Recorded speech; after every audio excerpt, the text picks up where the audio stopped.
Okay, I think let's get started with the introduction. So welcome everyone to the twin Innistrad policy update for Indonesia, Singapore, and Thailand. This will be the last of the policy update for this year, and then there will be the end of year conference where we have all of us together with both our Southeast Asian buddies in Philippines and Malaysia all together. I think there'll be quite a lot of us.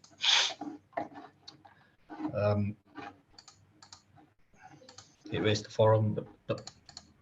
So before I start, just wanted to let you guys know, as usual, we will still have a quiz. Let me share my screen. Share screen. Yep. So yep. After this, we will take photo taking. So if your camera is spoiled or whatever, it's okay. Just give a shout at the chat. Otherwise, really recommended to have you guys look on your camera, be it via your computer camera or via your phone camera, and it will be sent to Nicolette because Nicolette like to see pictures. And the next one is the test. The test this time around is still 80%, and there'll be 10 questions. So you need 8 questions to get correct. As usual, you have 2 tries. So the 1st December, Tami will mark the first round, and then we'll mark the final round on 3rd December.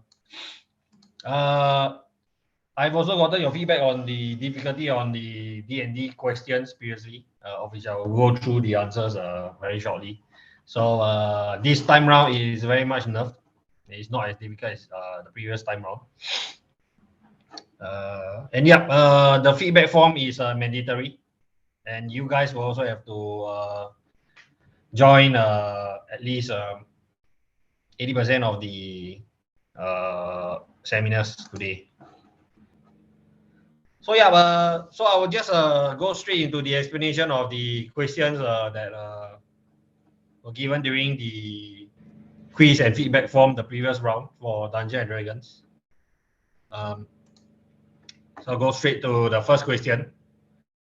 So this question actually, I actually took most of the questions from the EDH group chat, and after that, who's that guy? Can't remember his name. The Judging for the Win guy, I also share it to him so that you can also actually see the answers in the Judging for the Win YouTube page.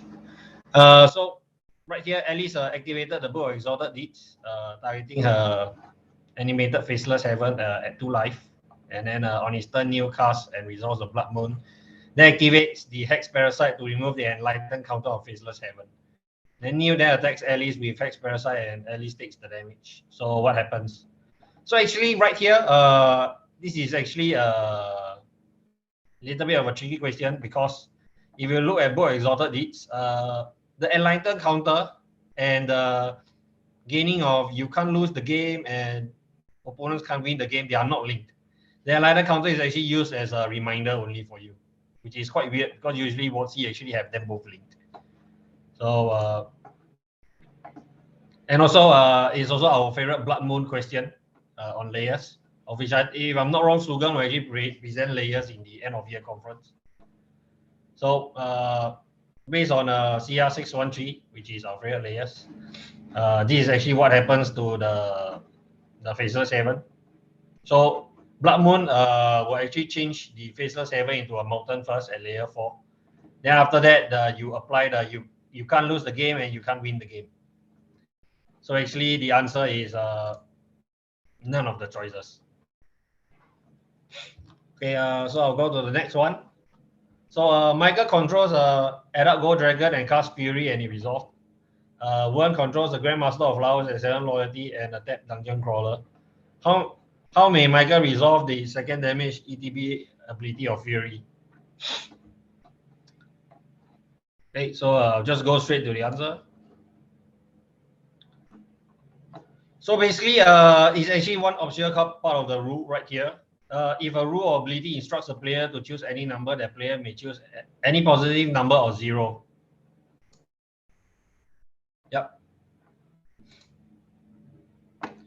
Therefore, you know, you can choose 0 target to deal 0 damage.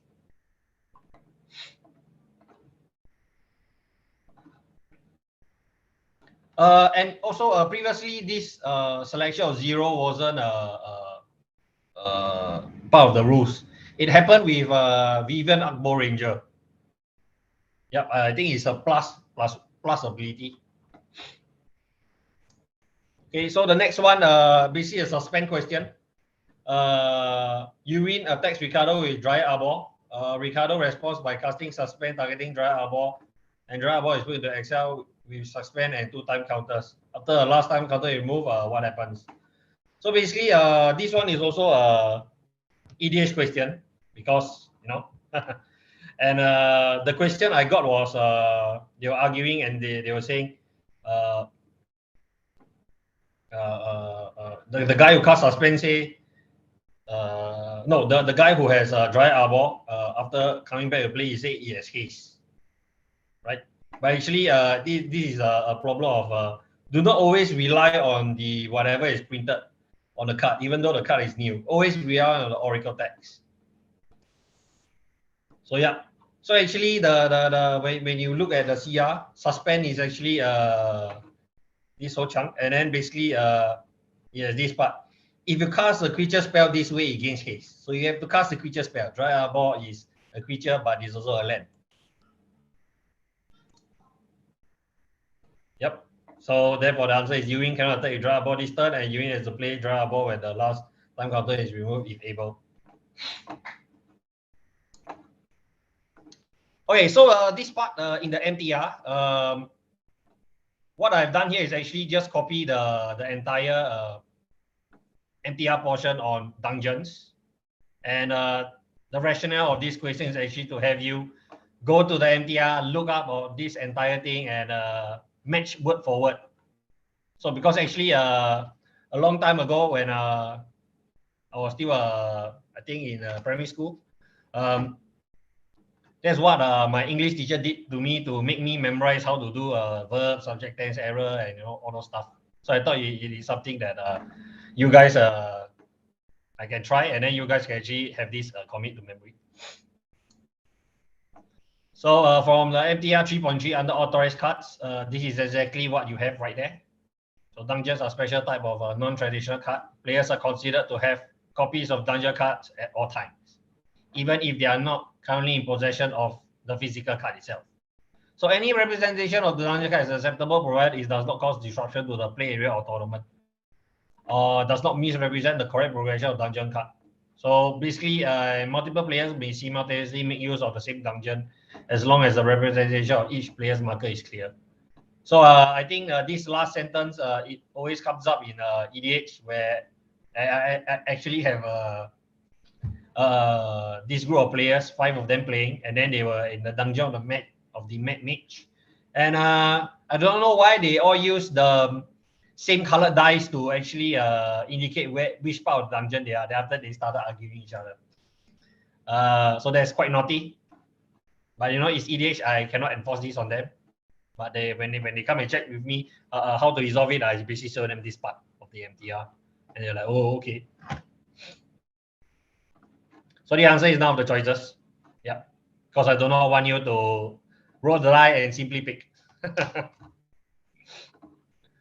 So during his turn, Gerard controls the Book of Vow Darkness, the Eye and Hand of Vecna. He then activates the Book of Vow Darkness ability to put Vecna into play. Smith then casts True Polymorph targeting his Grizzly Bears and Gerard's Vecna to have his own zombie god. In response to Smith's True Polymorph, Gerard casts Dress Down. What happens to Smith, Grizzly Bear, and Smith's turn?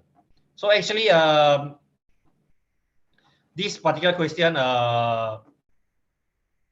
with the True Polymorph and this Vecna itself actually happened to Gerard during one of his limited games. Therefore, it became a question right here. And it is, and then 1 week later, I actually have 3 different EDH groups coming to me on what happens if I True Polymorph my opponent's Vecna and then somebody casts Dress Down. Therefore, he has the second part. You know, EDH always makes the game very complicated and will create a lot of questions for us. So go straight to the answer. So first of all, as I do not know why, but every time Wizards release something new, they always have Oracle text update very quickly. So it's back to the suspend card again, where the card may be new, but always refer to the Oracle text because whatever is printed might be different from the Oracle text. And also specifically the trigger abilities that Vecna gains are part of its copyable values. So it's actually in layers now. Yep.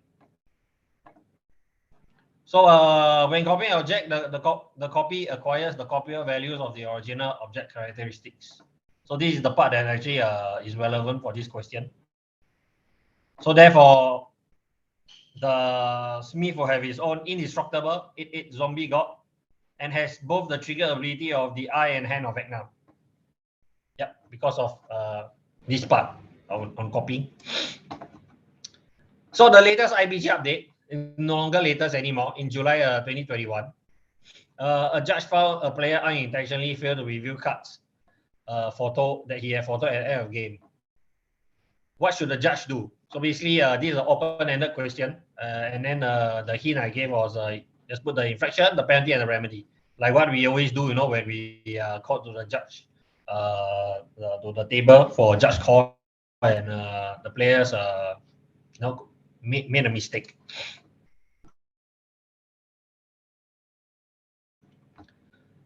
So after this question all released, a couple of you guys came to me and tell me that the IPG wasn't updated as per July 2021, and I realized that also.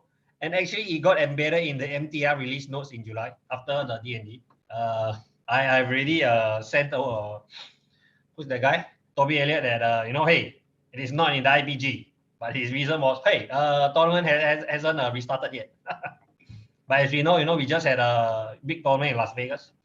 I think Riccardo was there, was he? So back to the release notes right here. The mechanic that produced the most discussion was photo. So he's failing to review it at the end of the game. Right? So what they think is we play to the battlefield. There's a 2/2 creature. And if we do not penalize morph as hard, correct? People can just try to put a random basic land and say, oh, it's a morph creature, it's a 2/2, and actually win combat in a limited environment.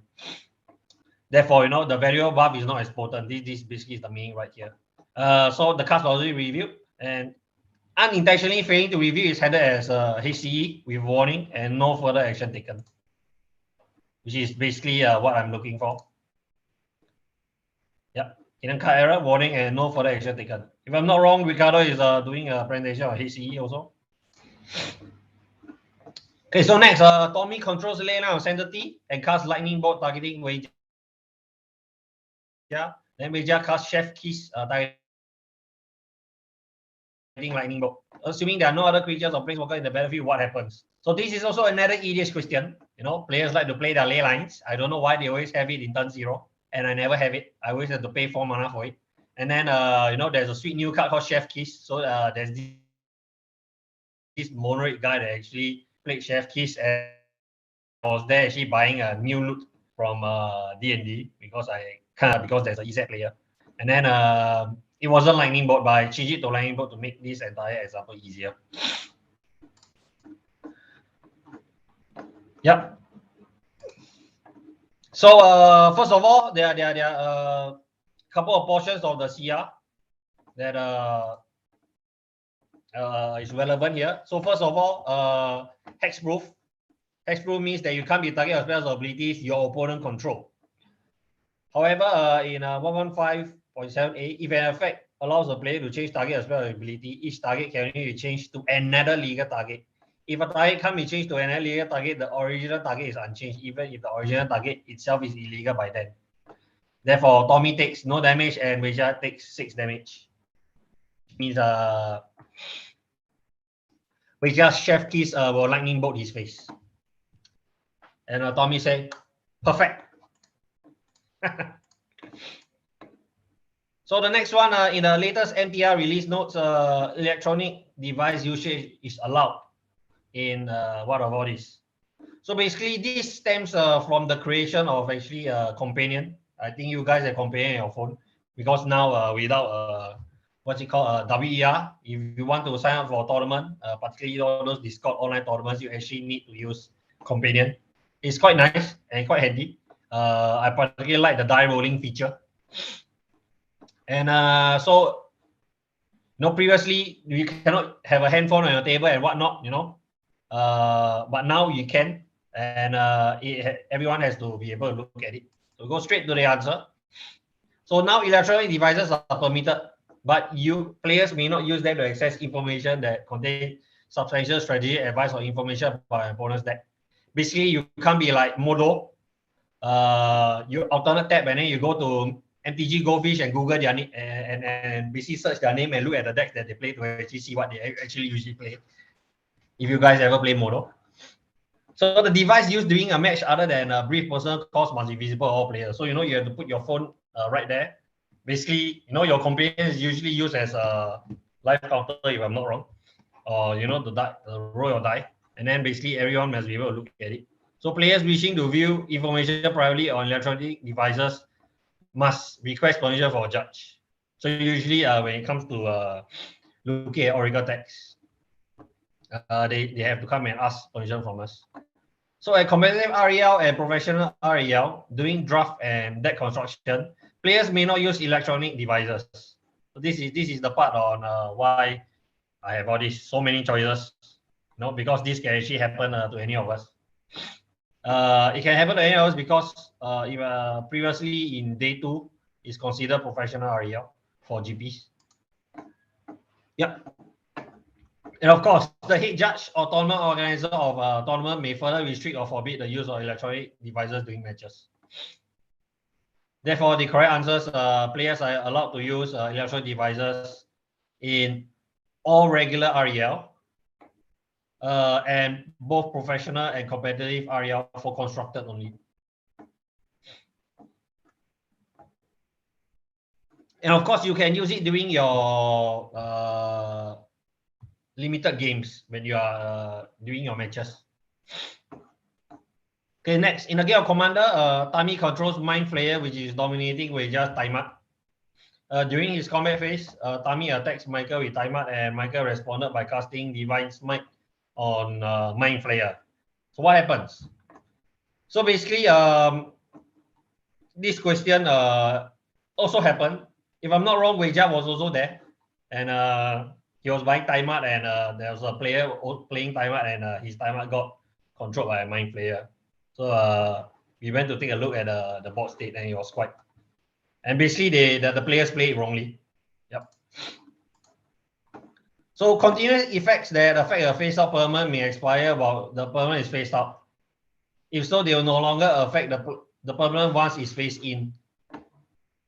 In particular, or effects for as long as duration they track the permanent will end when the permanent phases out because they can no longer see. So if you notice, Divine Smite will actually phase out Mind Flayer. Then after that, the next upkeep will come back in, and because it got phased out, it can no longer contract timeout because it's no longer around. So what happened was in the EDH game, when the Mind Flayer came back, it controlled the timeout again, which was actually wrong. And of course, the second part was if a permanent is removed from combat, it leaves the battlefield. If it leaves the battlefield, or if its controller changes. So basically, in the EDH game, the timeout that was attacking Michael in that game, that Michael actually took the 7 damage. And I told them it's wrong, but they were arguing with me. So actually I had to find this particular part to show it to them. Yep. So therefore, Mind Flayer is phased out and timeout returns to Weijia's control and timeout is removed from combat. That's the answer. And that's it. Okay, let me go back. Stop sharing. Oh, there's a lot of chat. Okay, so I'm done with my portion, and we'll now go straight to Weijia's portion. also show us your handsome face? Yep.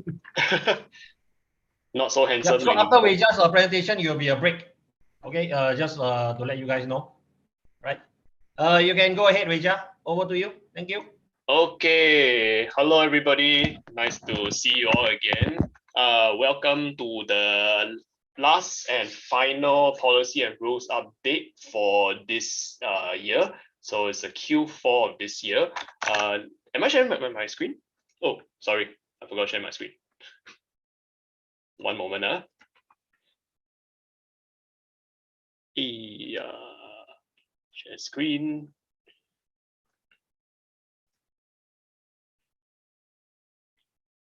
Perfect. There we go. Okay, so where was I? All right, so this is the last policy and rules update meeting, and also welcome to the biggest matrimonial event of the year. Well, marrying the two powerhouses of the vampire powerhouses together. So this is going to be quite an interest, which involves quite a bit of interesting mechanics, and at the same time, there is a lot of different kinds of new interesting returning mechanics such as flashback and also exploit, things that EDH players and also players who have been around for a few years playing MTG would know how they work. So they have pretty good synergies all in all. So let's get to it.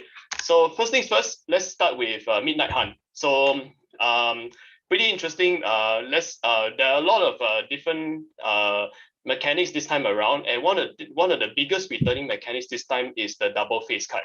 I know you guys have been playing a lot of double face cards. You see a lot of double face cards lately throughout the last expansion, from Kaldheim all the way till now. But this time we are going to look at regular double face cards. And what do I mean by regular double face cards? Well, let me start off with the last point first. So the last point, what's so different about them is that vanilla double face cards are very different from MDFCs, or what we like to call it as modal double face cards. So you can't really what's the difference between them is that modal double face cards, if you remember correctly, you have two sides of the cards, and you can only cast, you choose which face to cast.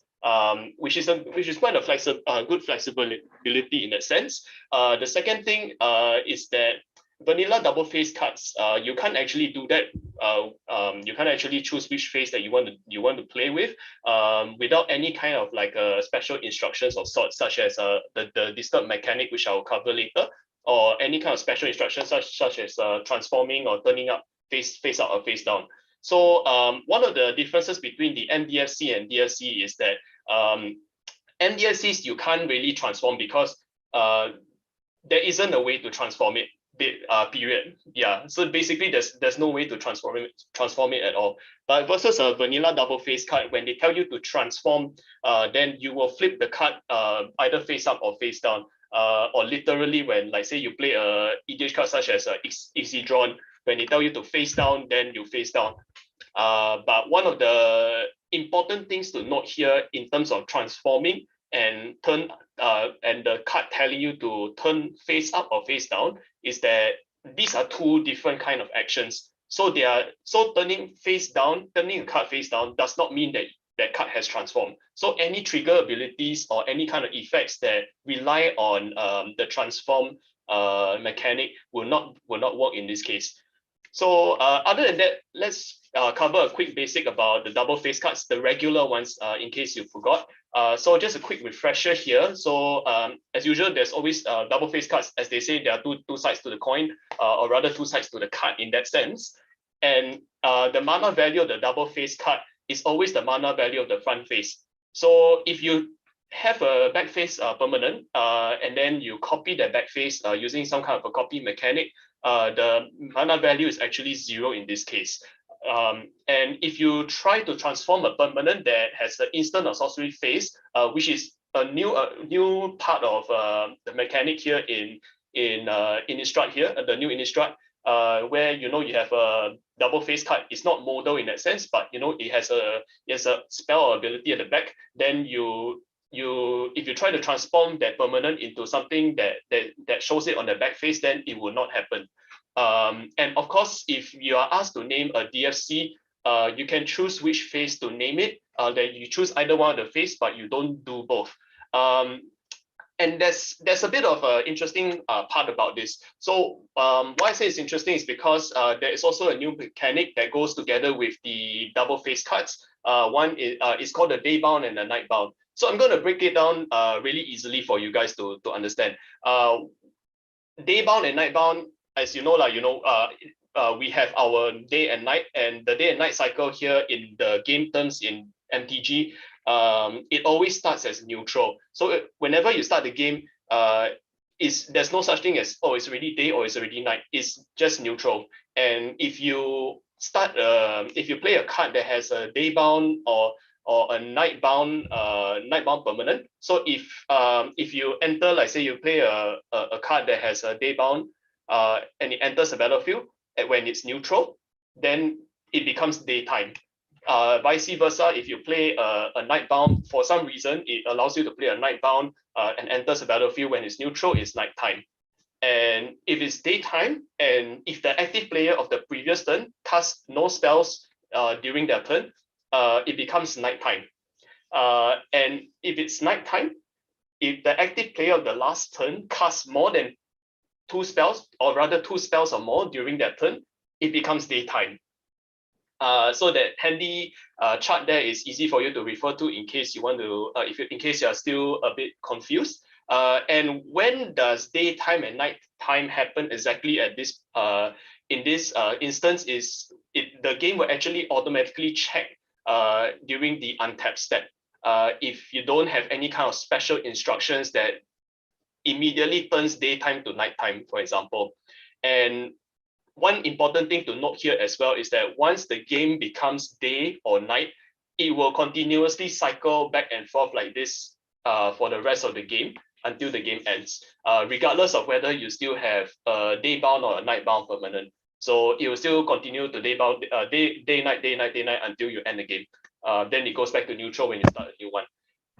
The next one is, of course, if you control permanent and it's nighttime, and if that player will immediately transform that permanent. So that means if it's for example, if it's daytime right now, and then you cast a night bound permanent, it will immediately transform to day bound permanent.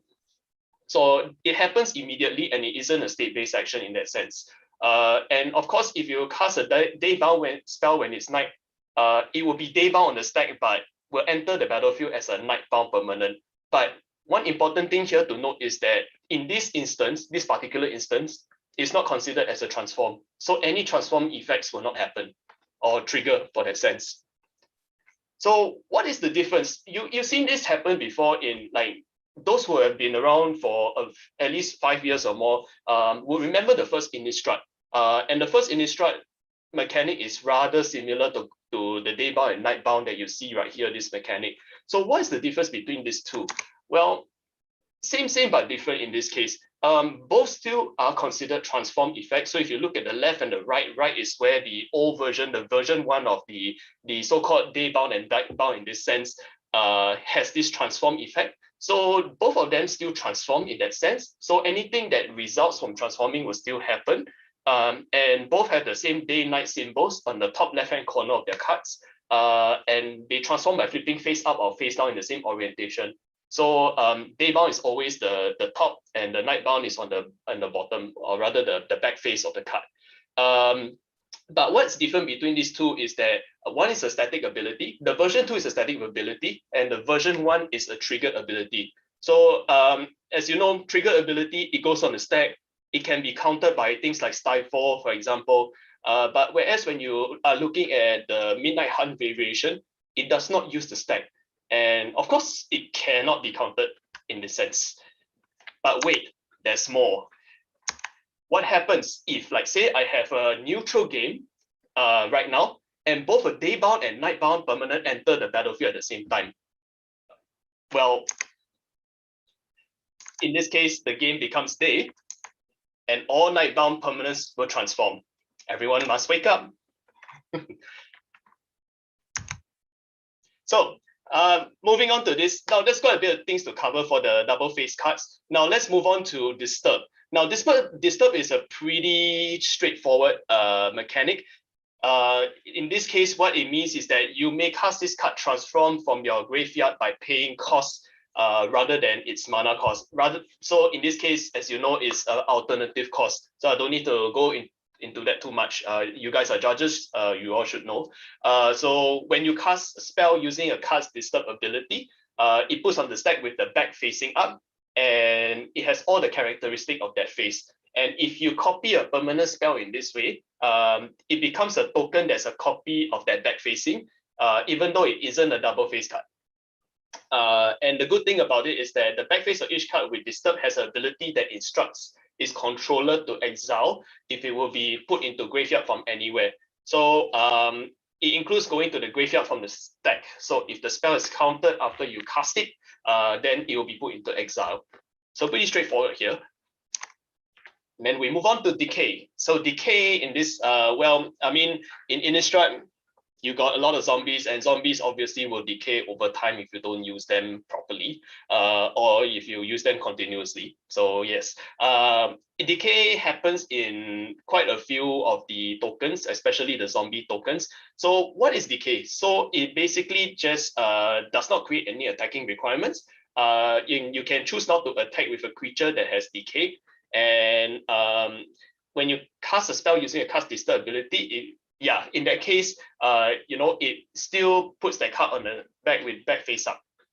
And once a creature with a decay attacks, it will be sacrificed at the end of the combat, even though it no longer have decay. So if for some reason you remove all the abilities, it will still be sacrificed at the end of the combat. So there are some returning keyword abilities that I mentioned earlier. Flashback is back on the menu, everyone. So it's no longer restricted to modern or modern or EDH for that sense. So yes, nice to see flashback once again. It is basically, let's do a quick recap. Flashback, I think most of you have played this many times already. So it's graveyard mechanic. You cast a spell with flashback. You cast it from there by paying its flashback cost. You put it on the stack as the usual way of timing rules that you normally use for the card. So if it's a sorcery, you only can cast it when the stack is empty. When it's your priority and the stack is empty. And if it's an instant, you can cast it at any time whenever you have priority. And of course, after you cast the spell, and once you resolve it, whether it gets resolved or not, it gets exiled rather than going back to the graveyard. So yeah, that's pretty much it for flashback. And of course, there's a new ability word. It's called Coven. So Coven is really just basically a ability word that centers around controlling 3 or more creatures with different powers. So if you have control 3 or more difference with creature power, then it gives you a certain effect depending on the cards that you play with. So for example, if you have a 1/1 creature and a 2/1 creature, they are considered different powers in this case. And how you consider different powers is that, a 1/1 creature, a 2/1, and another 2/1 are not considered 3 creatures with different powers. But it's still considered 2 creatures with different powers because there's still a 1/1 and a 2/1, but you have a duplicate of the 2/1 here. So you need to make sure that your basically the left side, the power is different from each other. And many Coven abilities are also triggered abilities with intervening if. So just to give you a little bit of refresher here for intervening if is basically they check. Okay, so you must control 3 or more creatures at the time the ability triggers. And of course, the second part is that when it tries to resolve, it will check one more time. So that's the intervening if clause. So if you guys still remember that in your judge theory, yes, that is basically the refresher for you here. But of course, at the same time, just specifically to Coven, they do not need to be the same set of creatures in both cases. So that means if, like, say you have a 1/1 soldier, a 2/2 bear, and a 3/3 wolf, for example, and for some reason, this actually becomes a 1/1 soldier, a 2/2 bear, and maybe a 4/4 Kraken, for example, that's still considered as fulfilling the criteria of Coven. So the trigger ability still resolves in this case. So moving on, so that I pretty much covered the Midnight Hunt. So I'm moving on to Crimson Vow. So that's where the actual wedding begins. So wedding day, pretty interesting. So obviously when you have wedding day, you have vampires combined together. Their favorite food is of course blood. So let's start with the blood token mechanic. Blood token is quite an interesting one. Why? Because I say that one is that it is it's a colorless token that allows you to discard a card and sacrifice it to draw a card. A second thing, which is more towards us judges in terms of like interest, is that it's one of the 7 predefined tokens in the game. So I will cover what is the meaning of predefined tokens later in the next slide. But right now, focusing on the blood token itself, what it means is that, you know, if it means okay, what it means is that, you know, you have the ability right there, and some spells that instruct you to create, like say a blood token requires a target. You can't cast this spell without choosing all the required targets, and if all of those targets become illegal, it basically won't resolve, and of course you don't get any blood tokens in the case. And if some but not all the targets become illegal, you try to do it as much as possible, same as how you resolve a spell with multiple targets. If like say one target is illegal, but as long as one target is still legal, you know, you try to do as much as possible. So I was talking a little bit earlier about I was talking a bit about the predefined tokens. So what are they? So I'll drop oh, okay, actually it's already at the back, my bad. So I will cover that later on in the rules and mechanics. So let's move on first to the keyword ability, Cleave. So what's Cleave? Cleave is basically if you cast a spell for its Cleave cost, that spell doesn't have any of the text in the square bracket like you can see in Alchemist Retrieval. So basically, it means that, you know, return target non-land permanent you control to its own hand. ไม่ใช่ครับถ้าเสมอคือเสมอครับรอบนี้ไม่ใช่ pay off Sorry. Oh, okay. Okay, that was random. All good. Yeah. So where was I? Alchemist Retrieval. So Alchemist Retrieval is based. Yes. So in this case, you basically take out the brackets as long as you pay the cleave cost. Aside from that, it's considered as a completely an alternative cost that's paid instead of the mana value at the top right hand side. So you follow the same rules for casting the spell, and when you're determining the cost, don't use the cost at the top right hand corner. Instead, you use the cleave cost. That's your alternative cost. Then you put in any additions or subtractions before coming back in. And of course, you can't cast a spell for both its cleave cost and another alternative cost. You can only choose either one of them. And if an effect allows you to cast a spell without paying its mana cost, well, you can't really cleave it because yeah, it's considered an alternative cost in this case. Moving on. So of course, we don't want to leave our fellow humans behind. So of course, the humans will try to train in order to better train, in order to better prepare themselves in a sense to fight the vampires. So one of the things that you see here is that training is really simple mechanic. Basically, what it tells you is that, you know, it triggers whenever this creature and at least one other creature with a power greater than that creature with training attacks, then you put a +1/+1 counter on this creature. Basically, it gets better over time. And one of the good things is that, you know, if you continuously play a big growth deck, then that's where this kind of cards will actually shine in this case. And one of the few things to note is that when it comes to the training ability, it triggers only when both that creature and a creature with greater attack power declared as attackers. And once a creature's training ability has triggered, destroying other attacking creature or reducing its power will not stop the creature you're training from getting a +1/+1 counter because it's a separate instance altogether. So of course, there's another returning ability that comes in with this new expansion here. It's called Exploit. Exploit, I think quite a few people have seen this back in the Takia expansion, if I remember correctly, when it first started with the Exploit. So what happens in this case is that a creature with Exploit basically when the controller of the exploit okay, so excuse me a bit. Okay, so when this creature enters the battlefield, you actually sacrifice the creature, and when you sacrifice the creature, a certain trigger ability will happen in this case, and the extra ability doesn't trigger if the player sacrifices a creature for any other reason, including the exploit ability.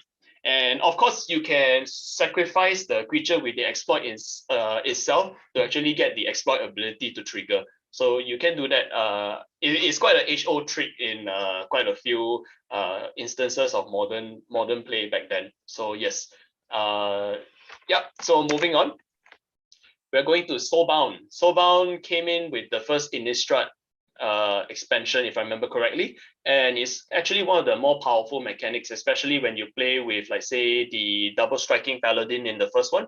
It gives like the soul-bounded creature double strike. So it was one of my favorite cards back then. Okay, so what is soulbound? So specifically in our judge terms, or rather in CR terms, it's a keyword that represents two triggered abilities. One is that you may pair when this creature enters the battlefield, and if you control both this creature and another creature, and both are currently unpaired, you may pair this creature with another unpaired creature. So what this means is that basically it just comes in, it triggers the ability, it checks to see, okay, are you guys both unpaired? Okay, if the soulbound creature is unpaired, and you got another creature that's not paired with another soulbound creature, you can choose to pair them together. And of course, when another creature enters the battlefield under your control, and you may pair that creature with you can change the pairing if you want to, if I remember correctly. And if you must control another unpaired creature at the moment, or the soulbound ability will not trigger at all. And if a creature with soulbound is paired with another creature with soulbound, each of them will receive both of the bonuses. And of course, if you control multiple unpaired creatures and another creature enters the battlefield, each soulbound ability will trigger, and then they'll ask you one by one, do you want to pair him with this, or do you want to pair him with the soulbound creature B, soulbound creature B, or you can, or even if there's a C for that matter. And soulbound abilities that try to resolve will have no effect.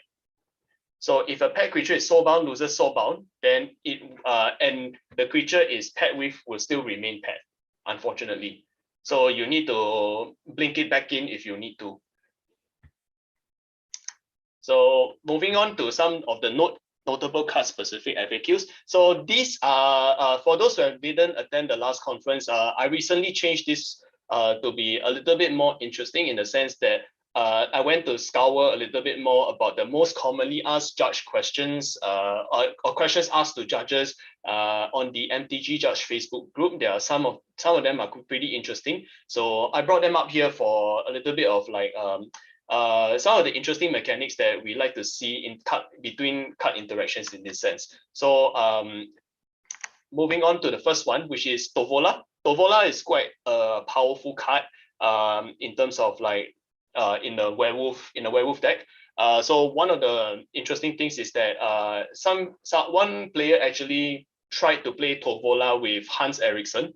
Quite interesting, because Hans Eriksson, whenever he attacks, he reveals the top card of the library. And if it's a creature card, you put it on the battlefield tab and attacking the defending player. Or otherwise, you put that card into your hand. So how does this interact with Tovola because Tovola actually enters transform?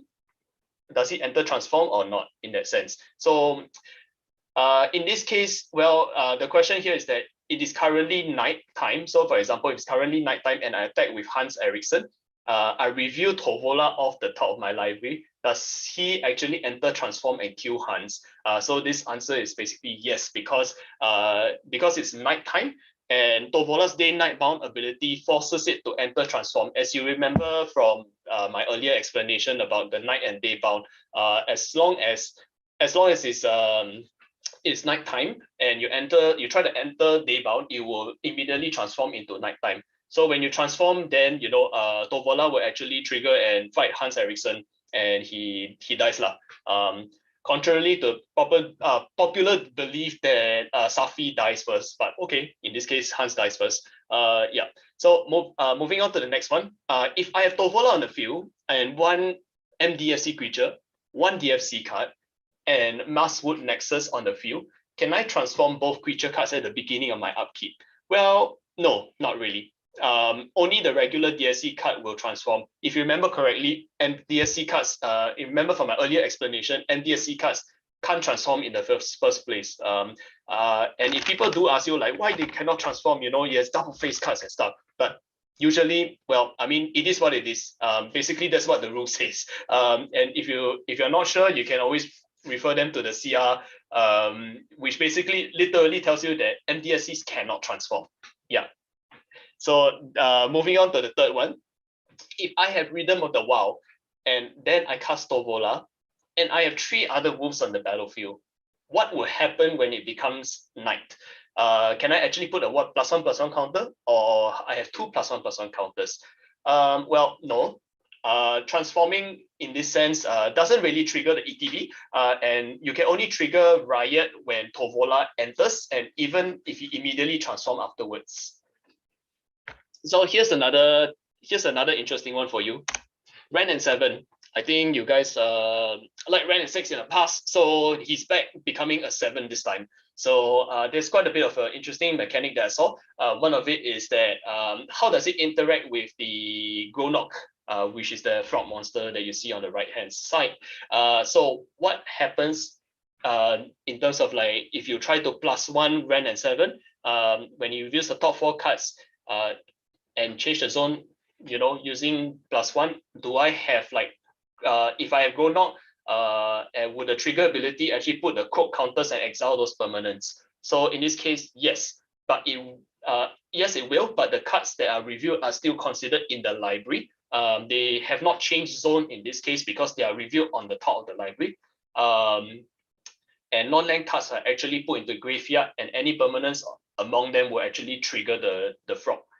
So then after that, of course, if I -8, basically his ultimate ability, Ren and 7, and the loyalty goes to 0, would I die to state? Would Ren die to state-based action before the ability to grab all the permanents go back to your hand? So in this case, basically what it means is that if I ultimate him, does Ren and 7 go back to my hand? Yes. In this case, because you put the ability on the stack, you pay the cost as usual, and then state-based actions are then checked. And then, of course, he will see that it's at loyalties, 0 loyalty counters, he gets put into the graveyard as a state-based action. Then after the ability resolves, it returns all the permanents, including whatever that's that just went into the graveyard before that ultimate ability resolves. Basically, it returns all of it back to your hand. So yes, you can keep recurring Ren and 7 if the game lasts long enough. Then, of course, there are a few other miscellaneous ones that I saw that was quite interesting. One is the Glass Cuts Hut. Glass Cuts Hut, if I attack my opponent with Strefan, Strefan is the guy on the right, with Glass Cuts Hut, okay, and Blood Token on the battlefield, can I use the trigger ability on the same attack? The answer is yes. You basically just need to order the triggers so that Glass Cuts Hut trigger resolve first. It will resolve and create a blood token. And as Stefan's trigger resolves, it will ask you whether you want to sacrifice 2 blood tokens. That's how it works. And you don't really actually have to sacrifice the tokens until the ability starts resolving. And in the case of Dollhouse of Horrors, if I put my commander into the graveyard instead of directly onto the command zone, and then exile it using Dollhouse of Horrors, will I still get the token in this case? Yes, of course. And in this case, Dollhouse ability basically uses last known information. Now, I think you've heard this quite some time ago. It's been a while since we touched on this topic. So last known information is just to give you a quick refresher. It basically looks at the last information before it goes to that particular zone on what kind of characteristic that token should have in that case. So for example, the text, the types, the abilities, and so on. And then in this case, you end up with a 0/0 construct artifact version of your commander, with the gets +1/+1 for each construct you control ability, and of course the haste together. And of course, in this expansion, we get Cultivator Colossus, and he has quite a bit of interesting interactions, 2 interesting interactions, in fact, with especially more towards the EDH group, when you play with Maelstrom Wanderer or the Dollhouse of Horrors or even Field of the Dead. So we start with the Cultivator Colossus itself first, with Dollhouse. So if I have him in the graveyard and a construct on the battlefield and 7 lands on the battlefield, and I make a copy of Cultivator Colossus with Dollhouse, what is the power and toughness? Well, in this case, it's 0/0, because the second ability is a characteristic defining ability. Now, there's another interesting mechanic that you have heard. Not say mechanic, this is an interesting rules mechanic, yes, but that's the correct word to use. Rules mechanic, characteristic defining ability. It's quite I think it's one of the more difficult ones to understand, but basically what it means is that characteristic defining ability is like things like Tarmogoyf, where you have like ability text on the text box that says that, you know, its power and toughness is equal to the number of different types of cards on the in all players' graveyards. So that defines, that text itself defines the characteristic of the card. So what characteristic does it define on the card is the power and toughness. So that ability, this text box itself, is called the characteristic defining ability. So in this case, Cultivator Colossus' second ability is actually a CDA. So so you can read right here is that power and toughness are each equal to the number of lands you control. So this defines the characteristic. So when copying Cultivator Colossus, if there is also an additional CR that tells you that if you try to copy a permanent, if you try to copy a permanent and has a CDA to set the attribute of the permanent, the CDA of the original card won't be copied over. Basically, it will take the new CDA of the whatever effect it was trying to copy it. So in this case, the new CDA is basically telling you this creature gets +1/+1 for each construct you control, and it's a 0/0 in addition to its other types. So the CDA right here is that it's a 0/0 construct artifact in addition to its other types. So basically, the copy becomes a 0/0 in this case. If you want to learn a bit more, you can head over to the comprehensive rulebook. Look up for 707.9D. That will be the specific one to look for. Now, moving on to the more interesting mechanic interaction here is the Maelstrom Wanderer. Now, Maelstrom Wanderer, what happens if I cast him and I cascaded suddenly into Cultivator Colossus? And mind you, this is something that will happen in your EDH group sometime in the future, for sure, on such a powerful card. And what happens if you cascade into him? And assuming that, you know, like say my other cascades fail, or I fail to search, for example, and Colossus resolve, and then I resolve his ETB ability, putting maybe 83 lands into play, for example, and the last of it is the Field of the Dead.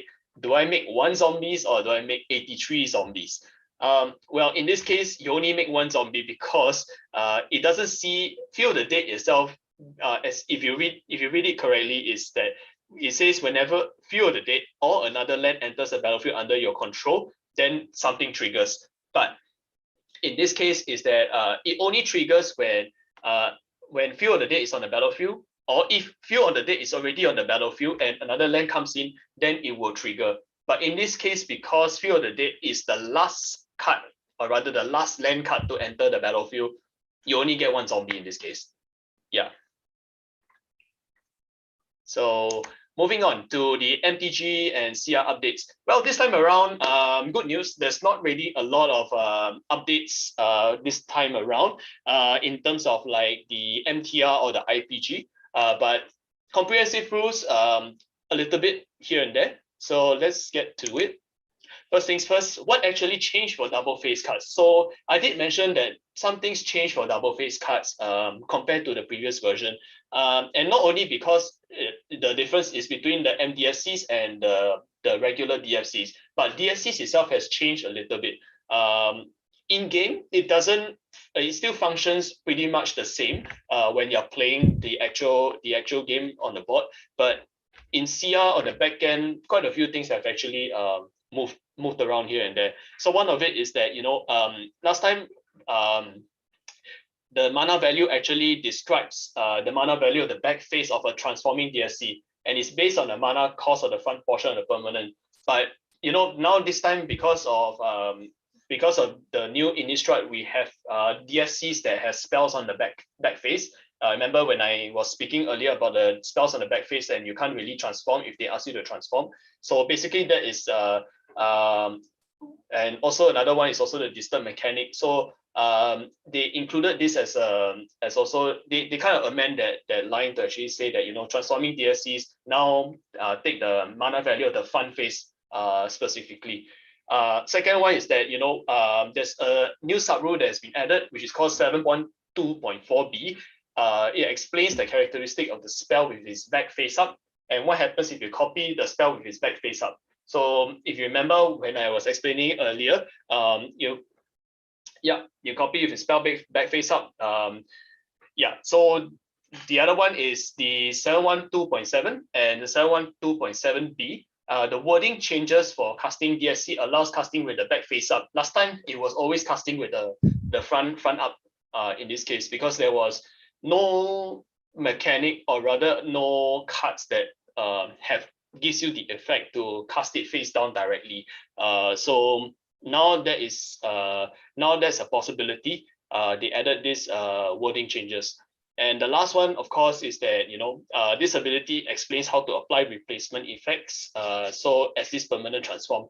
So these kind of abilities are applied while that permanent is transforming and not afterwards. So essentially, when you're playing the game itself, it's not really a lot of changes. But if you are a judge that is like level 1 or a level 0, and you're moving on to level 1 or level 2 respectively, then these are the interesting. These are some of the more important things you need to understand about double face cards, especially if you are advancing towards the next level. Moving on, so I earlier explained about blood being one of the 7 predefined tokens. So what are predefined tokens? Well, simply put, predefined tokens are basically tokens that have a specific characteristic, and of course, a set type of ability. So things like clue, treasure, foot, goal, walker, shard are all part of the 7 predefined tokens. So you can see that each of them have their own version. Like say they have their own version of they have the card color. They have their own type. They have their own name as well, and also power toughness. So these don't usually change. So if I were to say create like 1 walker and 1 blood token just in the text box of a card, then it will refer to these 7 predefined tokens. So they already have these abilities, abilities and characteristics in place, power toughness in that sense. So, but one good thing about them is that, if you have a card that says create a walker token with haste, for example, they can be modified in that way, but only in the sense that if the card carries that specific instructions, then you can actually modify it. So that's the second thing. And of course, as you can see, these are all the predefined tokens, and obviously we might be expecting more along the way as we continue through the journey of MTG. So moving on, so bestowing had a little bit of complication because when it was first introduced in Theros, copying permanent spells wasn't really something that was considered originally, but because now more and more cards are recently beginning to have more cards that copy permanent spells, that interaction between those cards became slightly unclear in that sense. So what happened is that the new subrule makes it a bit clearer to say that, copy of a bestowed aura spell is also a bestowed aura spell in that case. and its target won't change unless something allows the player to change a spell, like say divert, for example, diverting a spell. So yes, yeah. So bestowing coming on that topic, well, you can see on the right, that is pretty much a true story, but that will happen probably in like the next month or so. Yes. So that expansion came in pretty timely because the two powerhouses are getting married. I'm getting married next month. Yeah. So anyway, moving on. Yes, so that's all for myself. I'm going to go straight to the Q&A session. So if you have any Q&A, any questions regarding the slides, please feel free to shout out right now. Or do you have any kind of doubts? You can always let me know in the chat. So I'll probably just hang around here for about 2 minutes before we move on to the next segment.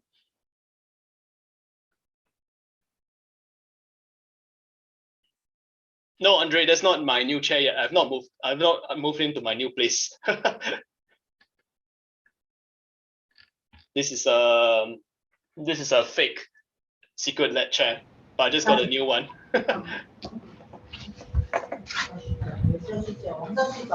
But secret lab chair, the back will pain. This one is not a secret lab chair though.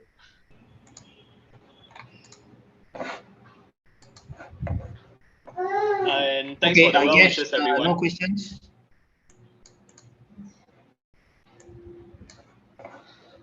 Okay, since I guess there are no questions, I guess we can end a bit earlier. And there's one question. There's two questions. Oh. Okay. So first question by Mark. What happens if a cleave spell is copied? Well, a cleave spell is copied whenever you copy a spell. What happens is that you copy all its attributes and characteristics. So in this case, when you try to copy a cleave spell, it's already on the stack. Yes, once it's already on the stack and you copy a cleave spell, you will copy that cleave effect. So if you return target non-land permanent you control to its owner's hand because you cast the cleave cost, it will copy it for the same thing. That's one. Okay, then I have another question. Can we pair both creatures with Soulbound by Benny to a single unpaired creature if both of them ETB at the same time? Well, no, not really, because you choose how to stack it. So they will ask you one by one. Okay, so if you go back to, like, say, Soulbound, Soulbound, you can see that it is a triggered ability. So once the trigger ability enters the battle, once the two Soulbound creatures enter the battlefield, you have one creature that is not Soulbound. It will ask that question one by one, like, do you want to Soulbound with this guy with Soulbound creature A, or do you want to Soulbound with this creature guy with Soulbound creature B? So it goes sequentially. So you must choose how to order it, though it doesn't really matter in this case. But once you choose to Soulbound with one creature, you can't Soulbound with the other creature already. So yeah, so I hope that answers your question. This one, I would say, okay, I got another question by Arif. So does cover triggers even when you don't have Coven, you mean? Yes, Coven. So does Coven triggers even when you don't have 3 creatures with different powers? So let's go back to Coven. Right here. So Coven basically is an ability word that controls 3 or more creatures with different powers. So if you don't have 3 creatures with different powers, most cases, if I remember correctly, most cards don't really allow you to trigger that ability because you need to at least have 3 creatures, and these creatures must have different powers.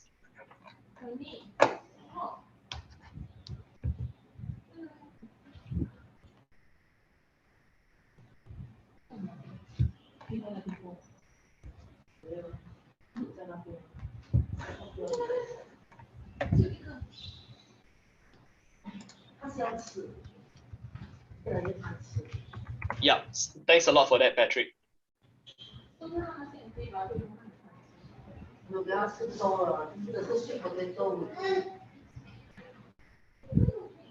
Yeah, so as one explained, to clarify a little bit more, it will also depend whether the covenant ability has an intervening if clause. There are some that don't have an intervening if clauses. So those are the ones that is quite situational. It depends on the card itself.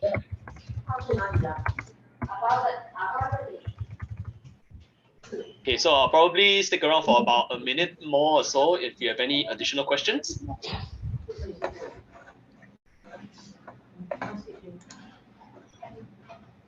Yep. Do we have any more questions?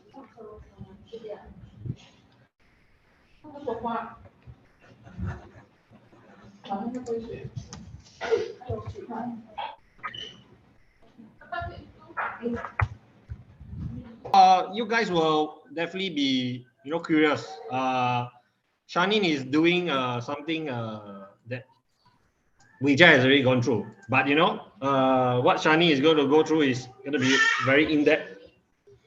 Similar to Arif, where Arif is going to do day and night DFCs. And something you note, you have to be attentive during their presentation, because I actually created my quiz of their presentation deck.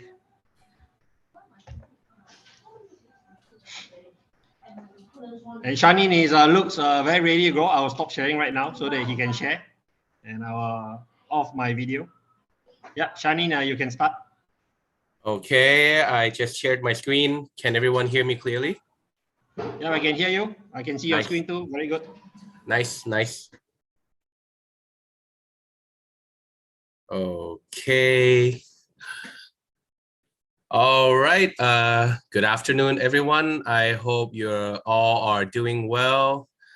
Don't worry if I'm trying to go too fast. I won't be as fast as Weijia. Honestly speaking, I was trying to make my presentation as long as I could, but I don't want to come at a cost of the drop in the quality of the presentation. So it's going to be a little bit short, and I'm not going to try to go too fast. So you have all the time in the world. Let's start. Just a quick introduction. I'm Shanin, L2 from Thailand. And today I'll be presenting to you about Crimson Vow mechanics. And let's start with Cleave. Cleave is a new keyword ability used on only the sorcery and instant spells in Crimson Vow. Basically, you can pay the cleave cost to remove some words from the spell in order to make it more powerful. Like in the picture, besides, Alchemist Retrieval, you pay only a blue to return the non-land permanent you own to its owner's hand. But if you pay one generic mana and a blue, then you can return any player's non-land permanent to its owner's hand. So I will go through this very quickly. This is from the CR. Basically, Cleave is a keyword that represents the two static abilities that function while a spell with Cleave is on the stack. Cleave cost means you pay this spell by paying the cost rather than paying its mana cost. And if this spell's Cleave cost was paid, change its text by removing all text found within the square bracket in the rules text. Casting a spell for its cleave cost follows the rules for paying alternative costs in rules 601.2b and 601.2f to h. And Cleave's second ability is a text changing effect. So if you want to refer to that text changing effect, we go to 612. For example, then let's take a look at the real card, Lantern Flare. When you cast this spell, you have two choices. Pay 1 and a white. Lantern Flare will deal X damage to target creature or planeswalker, and you gain X life. X is the number of creatures you control. But if you want to play it a little fancier, then pay X and then RW, or red and white. Lantern Flare will deal X damage to target creature or planeswalker, and you gain X life. So you can have your own mini helix or super lightning helix as much as you want. that your mana allows, of course. Cleave cost is an alternative cost. So what does that mean? As we are a judge, we know that when we're casting a spell's cost, we cannot choose two alternative costs to pay the spell's cost. So referring to this CR 118.9a, only one alternative cost can be applied to any one spell as it's being cast. The controller of the spell announces their intentions to pay that cost as described in the rules 601.2b, which is the next one. A player can't apply two alternative methods of casting or on two alternative costs to a single spell. Therefore, you cannot cast using cleave cost along with any other alternative cost. So what are other alternative costs we're talking about? So, for example, Omniscience ability, that's also one of the alternative costs. And Lear's second ability, where it gives all of the instant and sorcery cards in your graveyard flashback. And the flashback is equal to the card's mana cost. These are the alternative costs. So when you're using Lear's ability to cast something with a cleave from the graveyard, you have to cast it only the default mode, not along with the cleave cost, for example. If an effect allows you to cast a spell without paying its mana cost, you can't cast that spell for a cleave cost. That's Omniscience. And many other abilities like Animator's Augury, Ashiok, Baral's Expertise, Allure of the Unknown, etc. There are so many other effects that allows you to cast a spell without paying its mana cost. And not to get confused, these are not alternative costs like Mission Briefing and Cast Dissident Mage, because these are just effects that allows you to cast from somewhere else. It's not creating any alternative cost. So you can still pay cleave cost when casting spells from these two cards and many other cards that are similar to this effect. Cleave cost only allows you to pay the spells at another cost, but the spell's mana value or the old term converted mana cost is still the same. We always look at the top right corner. So let's say AP is casting Alchemist Gambit for its cleave cost, which is 7 mana. And NAP said, you pay 6 mana. My bad, sorry, it's 7 mana. That's my typo.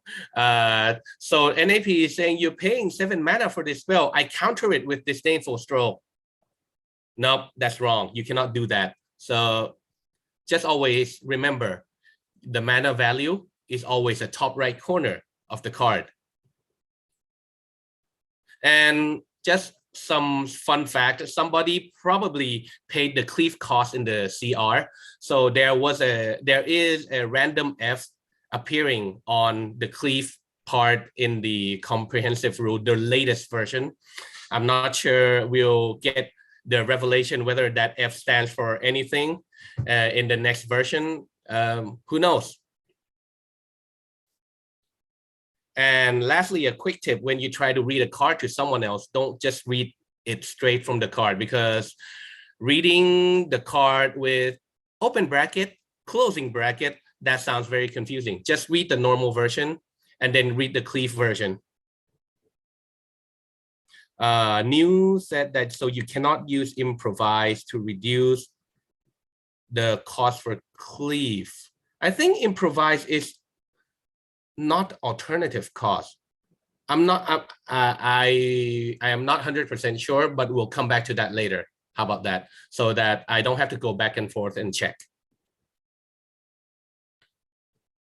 So going along, then we'll come to training. That's also another mechanic that's just introduced in Crimson Vow. It is showing how the humans are fighting with fighting against other creature types like werewolves and vampires. So how do humans fight with them? So they train, and when they train, they get stronger. Training is a triggered ability that triggers whenever the creature with training attacks alongside with another creature with greater power than it. If it resolves successfully, then the creature with training will receive a +1/+1 counter. Sounds very simple, right? But there's something that you have to keep in mind as well. Why? Because, oh, sorry, I'll go through the CR again just to make sure that I don't leave any detail out. I'll read it quickly then. Training is a triggered ability. Training means whenever this creature and at least one other creature with power greater than this creature's attack put a +1/+1 counter on this creature. If a creature has multiple instances of training, each triggers separately. So basically, if you have training, and they all triggers, that creature will, in the end, get three +1/+1 counters. Some creatures with training have abilities that trigger when they train. When this creature trains means when a resolving training ability puts a +1/+1 counter on this creature. I see there are some chats popping up. I will try to come back and look at it every once in a while. Thank you, Nicholas and Patrick, for clarifying about improvise. Thank you very much. Okay, back to training. So how people will normally think about training, especially the players, but that should not apply to us. People tend to think that training is a reverse mentor. Yes, if we look at it from the big picture, yes, that is the case, but there is a small difference.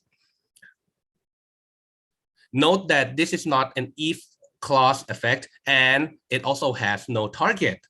So it won't check for the target's legality again when the ability resolves. Not like mentor. Mentor will check again if that the target creature is actually has lesser power. If it doesn't, then it fails. But for training, if it triggers, if that creature isn't still there, and then it will put +1/+1 counter when it resolves, no matter what. So increasing a creature's power after attackers are declared won't cause a training ability to trigger because it already passed the point where it should have been able to trigger, which is when you declare the attacker. Once a creature's training ability has triggered, destroying the other attacking creature or reducing its power won't stop the creature with training from getting a +1/+1 counter, as I described in the previous slide. So how does training work in two-headed giant game? Very well, actually, because let's come back and look at the picture. It said whenever the creature attacks with another creature with greater power, it doesn't have the clause you control. So basically, if your partner is also attacking with another creature with greater power, so it will trigger, and that applies to both sides as well. For example, if you attack with 3/3 and your partner is also attacking with a 1/4 with training, your partner's training will also trigger as well. So after trigger, then we go to another new mechanic in Crimson Vow, which is blood. Crimson Vow also introduces a new artifact token named blood. And AKA, any card in your hand has cycling 1. So at first, people saw that this one is not so strong because it's not, you don't get to draw a card directly like Clue, but actually it's pretty strong, especially when you're playing limited. Blood token is the 7th predefined token that has been added into the CR, the latest version. As Weija already gone through it, so I will not repeat it and bore you again. This added another unique subtype of artifacts into CR as well. So the artifact types that we have now are blood, clue, contraption, equipment, food, fortification, gold, treasure, and vehicle. So there is another ruling update that comes with blood. A spell or ability that creates a token sets both its name and its subtypes. If the spell or ability that doesn't specify the name of the token, its name is the same as its subtypes plus the word token. That is the part that is has been added to the newer version. Once a token is on the battlefield, changing its name doesn't change its subtypes and vice versa. Why do we have this rule? Because when you name a card blood and blood token, they are not relevant anymore. Back before Crimson Vow was released, we always have like some very corner case ruling. When the player name a card name, they have to name a name that is actually the card, but the token is not the card, so they cannot suddenly name artifact. No, so not artifact. Sorry.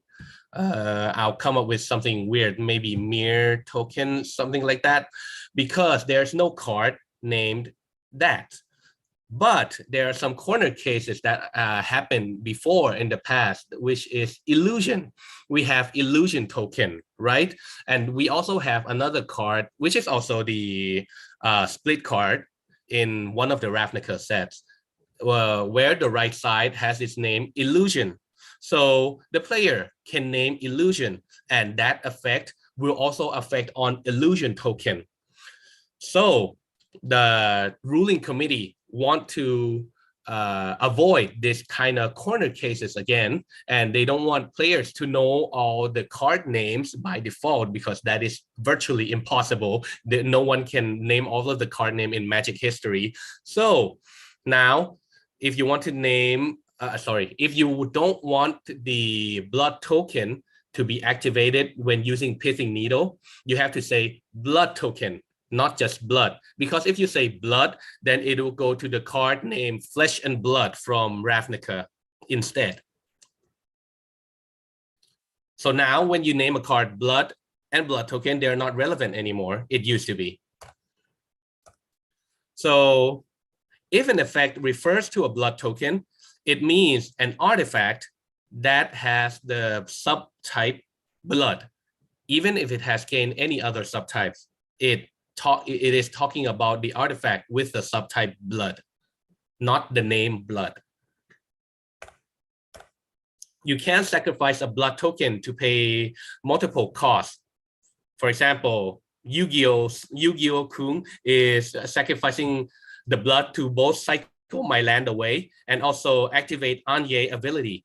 And then Pegasus said, stop cheating. That's not possible. Some triggered abilities will trigger whenever you sacrifice a blood token. These abilities trigger regardless of why you sacrifice a blood token. For example, if you sacrifice a blood token just to cycle a land away from your hand, both gluttonous guest and sanguine statuette will also triggers. And some spells that instruct you to create a blood token require targets. You cannot cast these spells without choosing all the required targets. And if all of those targets become illegal targets, the spell will not resolve and you will not create any blood tokens as well, or AKA it fizzles. On the other hand, but if not all of the targets become illegal, then you will do as much as you can as possible, which will include creating a blood token. Then we come to another mechanics, exploit. Exploit is a triggered ability that allows you to sacrifice a creature when it enters the battlefield. This is true for all of the exploit creatures. Creatures with exploit also have a second triggered ability that occurs when they exploit a creature. The second ability is different on each creature with exploit.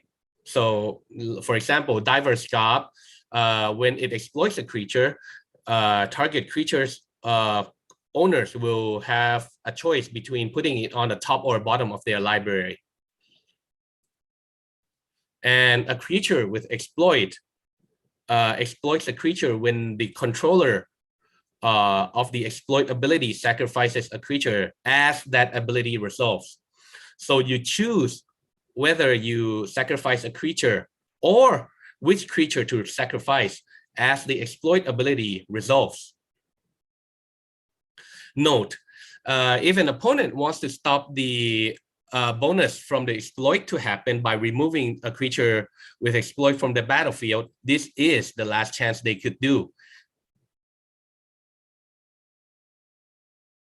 If the creature with exploit isn't on the battlefield as the exploit ability resolves, you won't get any bonus from the creature with exploit, even if you sacrifice a creature, because the creature with exploit isn't on the battlefield, its other triggered ability won't trigger. And another note, if exploit trigger is already resolved and the sacrifice part has been done, removing the exploit creature on the battlefield will not stop the bonus from happening. This works the same way as a reflexive triggered ability. So it's like when something enters the battlefield, sacrifice a creature, follows with when you do. If it follows with when you do, it will create another trigger ability on the stack. It's not like if you do. If you do is not a reflexive trigger ability, so it will happen continuously. Not continuously, sorry, right after the first part is already done. So you can sacrifice a creature with exploit if it's still on the battlefield. This will cause its other ability to trigger, but you cannot sacrifice more than one creature to any one exploit ability. And that's it for my presentation. Now the floor is open for a Q&A. Anyone is welcome. If there's any questions, let me go to the chat. Okay, there's no questions yet, but I'll still be waiting if there's any questions. And if you want me to go back to any slide, please just tell me, because now I'm opening the chat window now. Yeah, well, do ask questions on exploit, because I have quite a lot of questions on exploit in the quiz.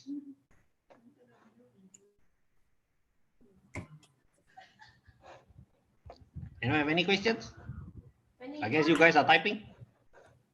Maybe they're typing, or maybe Weijia already did a very wonderful job on it, so I don't have any more questions. But I'm still waiting. I don't think so, but okay. So a creature that exploits itself will trigger its own ability. So a creature that exploits itself. Answering Wern, yes. Basically, if you come let me get to one of the slides so that it's better for image. Basically, if Felstinger enters the battlefield and if it sacrifices itself, then you can still have target player draw 2 cards and loses 2 life. And is exploit ability a linked ability? Let me think. If it's linked. It's a linked ability in case that the second part of the exploit creatures, how should I say? Let me get the word right, sorry. If the second part of the exploit creature said that if that creature exploits a creature, then it is a linked ability. But if there is one uncommon, if I remember correctly, the blue and black uncommon, it says that if you exploit a creature, in that case, I don't think it is a linked ability because it did not specify that it has to be this creature only.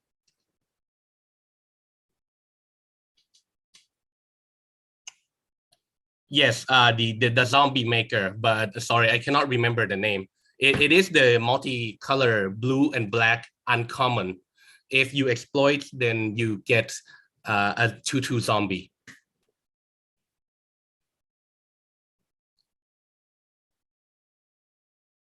can we still choose blood token for pithing needle? Because token is not a card, isn't it?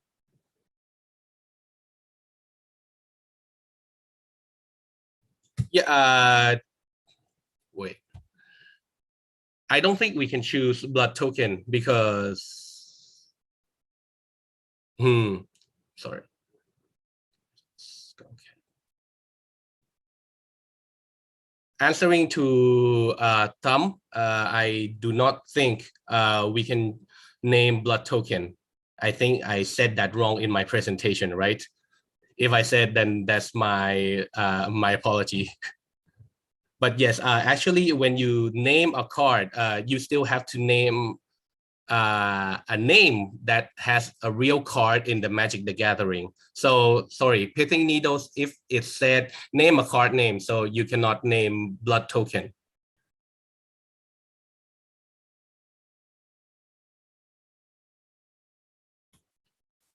The name is Skull Scarp.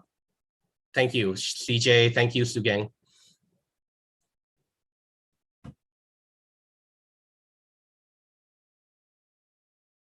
Okay, so my question is, let's say I have 3 Skull Scarp and I cast a creature exploit and I exploit one of the Skull Scarp. How many zombies will I get? Sorry, let me use my phone just to open Skull Scarp. Because, you know, we have to RTFC the card first. Wait, I think we misspelled it. Skull. Okay, can I have the question again, CJ? 1 second, let me type it out, easier for you. Okay, while I'm waiting for CJ, Wern asked, so the new rule basically says when you name blood, it doesn't affect blood tokens. Yes, that's correct. It will affect only the blood in Flesh and Blood card. Okay, the question from CJ, I have 3 Skull Scarp. I cast Mind Leash School and exploit one of the Skull Scarp. How many zombies do I get? Whenever Skull Scarp text, I'm not sure you can read this.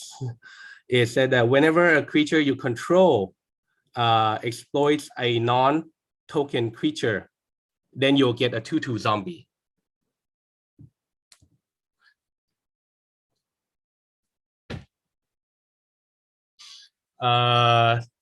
Answering back to CJ's question, exploit one of the Skull Scarp, then you should be able to get 3 zombies, because each of the Skull Scarp will trigger separately. And also the trigger from the Mind Leash School as well. And okay. Thanks to Wager for the note that this does not refer to Flesh and Blood TCG. Yes.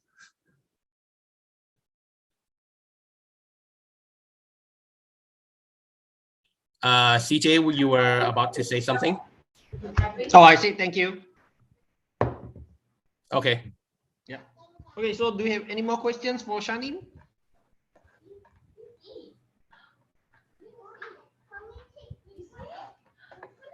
Off-topic question, since you mentioned 2HG before. If my opponent team controls propaganda, can I just attack a player A so I don't have to pay extra 2? Let me read propaganda just to make sure. Propaganda said creatures can't attack you unless their controller pays 2 for each creature they control that's attacking you. Quick answer, okay, I'm not 100% sure, but I think I'm correct here. Whenever you attack another team in Two-Headed Giant, you will have to say which player you're attacking. But if you didn't mention the name of the player you're attacking, then it will always be defaulted to the leader of the team, which is the right player.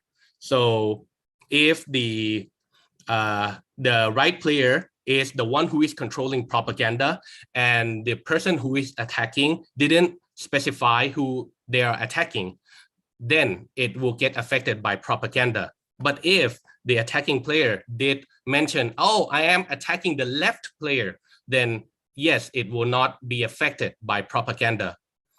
Please fix if I'm wrong here, because I'm not 100% sure, but this is the remaining knowledge I have from my level 2 test.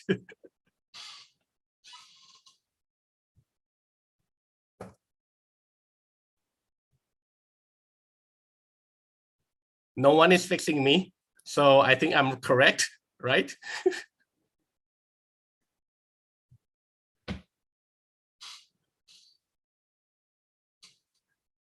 I have an agreement with Wern, so I think I'm right.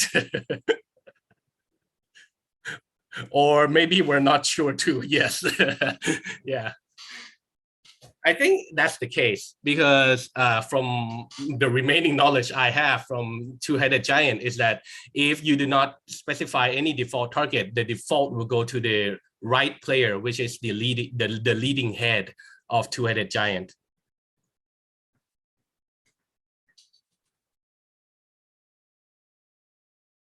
I have a confirmation from Tommy. He said that we do 2SG here, so it's correct. Yay. And yes, propaganda only works for one player.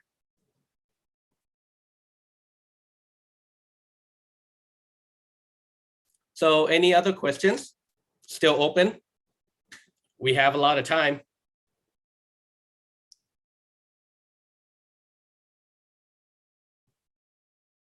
And by the way, when I started my presentation with the phrase "we have all the time in the world," I just want to pay respect to the latest 007 movie because that's their catchphrase. We have all the time in the world.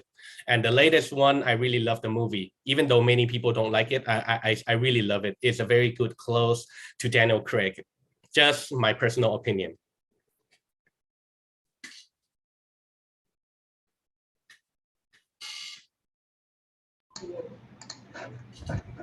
Okay, I guess thanks, Shanin. I guess no more other questions. And I see propaganda. I always get propaganda by my friends because I always play aggressive token decks. Very annoying. Okay, thank you very much.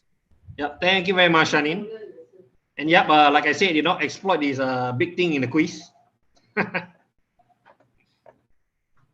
Okay, so we'll move on next to Arif. Arif will be on both DFC and day and night. Now, yep, I know that Weija has a very nice chart where he shows, what's the difference between day and night and the Innistrad transforming a mechanic for werewolves. But Arif is going to have in-depth examples on those. And yep, one of the examples for transform actually is actually part of the quiz question, which Arif will actually speak about later in his presentation. And yeah, it is an EDH question, so it actually give some mind-wrecking pain to some of your head, like BYK who will go blank again. I hope you don't go blank this time around. Okay, over to you, Arif. Arif, can you? Oh yeah, you can unmute. That's great. So let me share my screen first. So,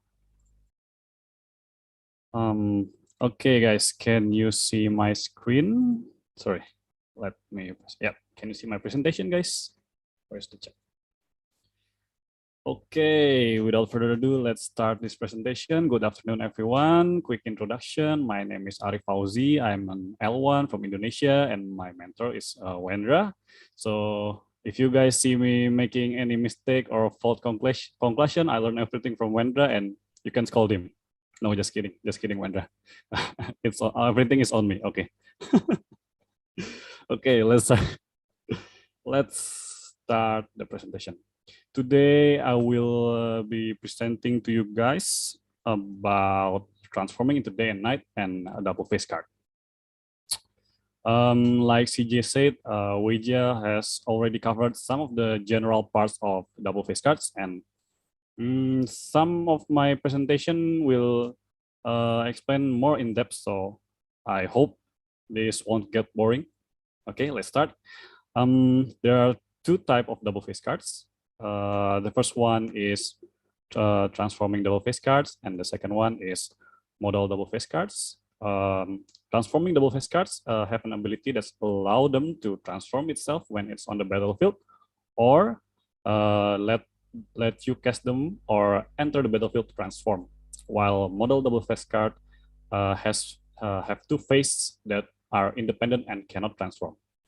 And in my presentation, I will not be explaining about model double face card because there is no model double face card in both of Innistrad expansion, both Midnight Hunt and Crimson Vow. So general characteristic of transforming double face card, they have this little symbol on top of the left corner. Well, for this expansion, Midnight Hunt, there is a sun symbol on the front face of the cards, and for the back face, it has the crescent moon. Let me explain to you about all the rulings relating to transforming double face card. First, players who are allowed to look at the double face card may look at both faces. So when there's a double face card on the battlefield, you can check the back face without waiting for the cards to transform. Player must ensure that double face cards in hidden zones are identical to other cards in the same zone. This can be done by using a proxy that MTG give us or using an opaque sleeves. While a double face card is outside the game or in a zone other than the battlefield or stack, it has only the characteristic of its front face. Okay. If an effect allows a player to cast a transforming double face card transform, the resulting spell will have its back face up and have only characteristic of its back face with mana value of its front face mana cost. Like Weijia already explained, there's a disturb mechanic on Midnight Hunt that lets you cast transforming double face card from the graveyard. And if you use that ability, you cast the cards and put it on the stack with the back card face up, and still using the mana cost of the front face card. And then if you copy a transforming double face spell with its back face up, it has the mana value of 0. While a transforming double face card permanent has its front face up, it has only the characteristic of its front face. And while it has its back face up, it has only the characteristic of its back face, but its mana value is calculated using the mana cost of its front face. So it's really similar for casting the transforming double face card. And copying it is the same as copying the transforming double face card spell. If a permanent is copying the back face of transforming double face card, the mana value of that permanent is 0. There's a rule that says only permanent represented by transforming double face card can transform. If a spell or ability instructs a player to transform any permanent that isn't represented by a transforming double face card, nothing happens. I will give you an example about this. Let's say you have a Moonrage Brute, the back face of Brutal Catars on the battlefield, and it's nighttime. And then you cast a clone, and as it enters the battlefield, you choose it to become Moonrage Brute. And then what will happen is the clone will become Moonrage Brute with 0 cost because it is copying the back face. And for some reason, maybe you cast another spell, and then you pass the turn. And on the next turn, on the untap step, it becomes day. And what will happen is the original Moonrage Brute will transform back into Brutal Catar, but your copy of Moonrage Brute from the clone will not transform because it is not represented by transforming double face card. Another example that I have is when you have a human creature, for example, Catar Commando, and you have transforming double face card, in this case, Smoldering Egg, and then you cast Saito shape, choosing Kata Commando and targeting Smoldering Egg, and making it a copy of Kata Commandos on the battlefield. And then after it resolves, you cast a Moon Mist that said it transform all humans and prevents all combat damage. What will happen in this case? In this case, your Smoldering Egg will transform into Ash-Mouth Dragon, but it is still a copy of Kata Commando because Saito Shape said that it is a copy until end of turn. But when you pass the turn, it will become the Ash-Mouth Dragon. Okay, let me read the chat for a second. Okay, sorry, Wendra, I'm just joking. Okay, if there's a question, you can ask in the chat. I will read it from time to time. And if I speak too fast, just remind me in the chat. Okay. And then, whoops. If a spell or ability instructs a player to transform a permanent, and the phase that permanent will transform into is represented by an instant or sorcery card phase, nothing will happen. Another rule said that some abilities may cause a transforming double phase spell with its front face up on the stack to enter the battlefield transform, like Daybound that was explained by Wijia. When it is a knight and you cast a Daybound card, it will enter the battlefield as transform as it back face up. If a transforming double face card is cast as a spell, it is put on the stack with its front face up by default. And if a transforming double face card is cast transform, it is put on the stack with its back face up, like the example from this turn. A double face card put onto the battlefield from a zone other than stack enter the battlefield with its front face up by default. And if a spell or ability puts a transforming double face card onto the battlefield transform, it enters the battlefield with its back face up. A rule said if a player is instructed to put a card that isn't a transforming double face card onto the battlefield transform, that card stays in its current zone. So let me give you an example for this. Let's say you have an Occur Switch on the battlefield, and then you cast a Clever Impersonator. As it entered the battlefield, you choose Occur Switch so Clever Impersonator copying Occur Switch, and then you pass the turn. And at the opponent turns, opponent casts Wrath of God. What will happen? In this case, when all the creature dies, you will only get one infectious curse from the original Occur Switch, and your Clever Impersonator still stay in the graveyard because it is not a transforming double face card.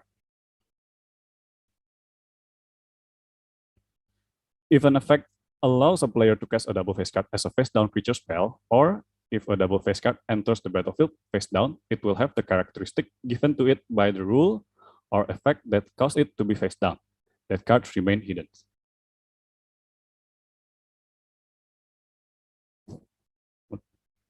Wijia, grinning dude. Who's the grinning dude in the background? Okay, never mind. Okay, while face down, a transforming double face permanent can transform. If it's turned face up, it will have its front face up. So another example is, let's say you have a grizzly bear on the battlefield, and for some reason, your opponent casts Reality Shift onto the grizzly bear, and the grizzly bears get exiled, and you manifest the top card of your library.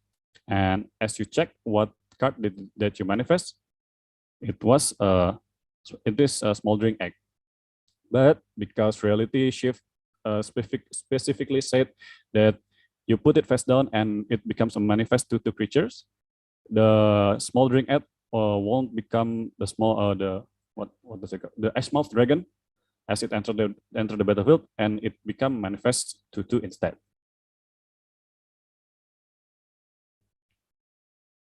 Oh, I see. Okay. So a double face card that is exiled face down remains hidden using a face down substitute card or an opaque sleeve. If a transforming double face card would have an ability that said as this permanent transform. That ability is applied while that permanent is transforming and not afterward. And when a transforming double face permanent transform, it doesn't become a new object.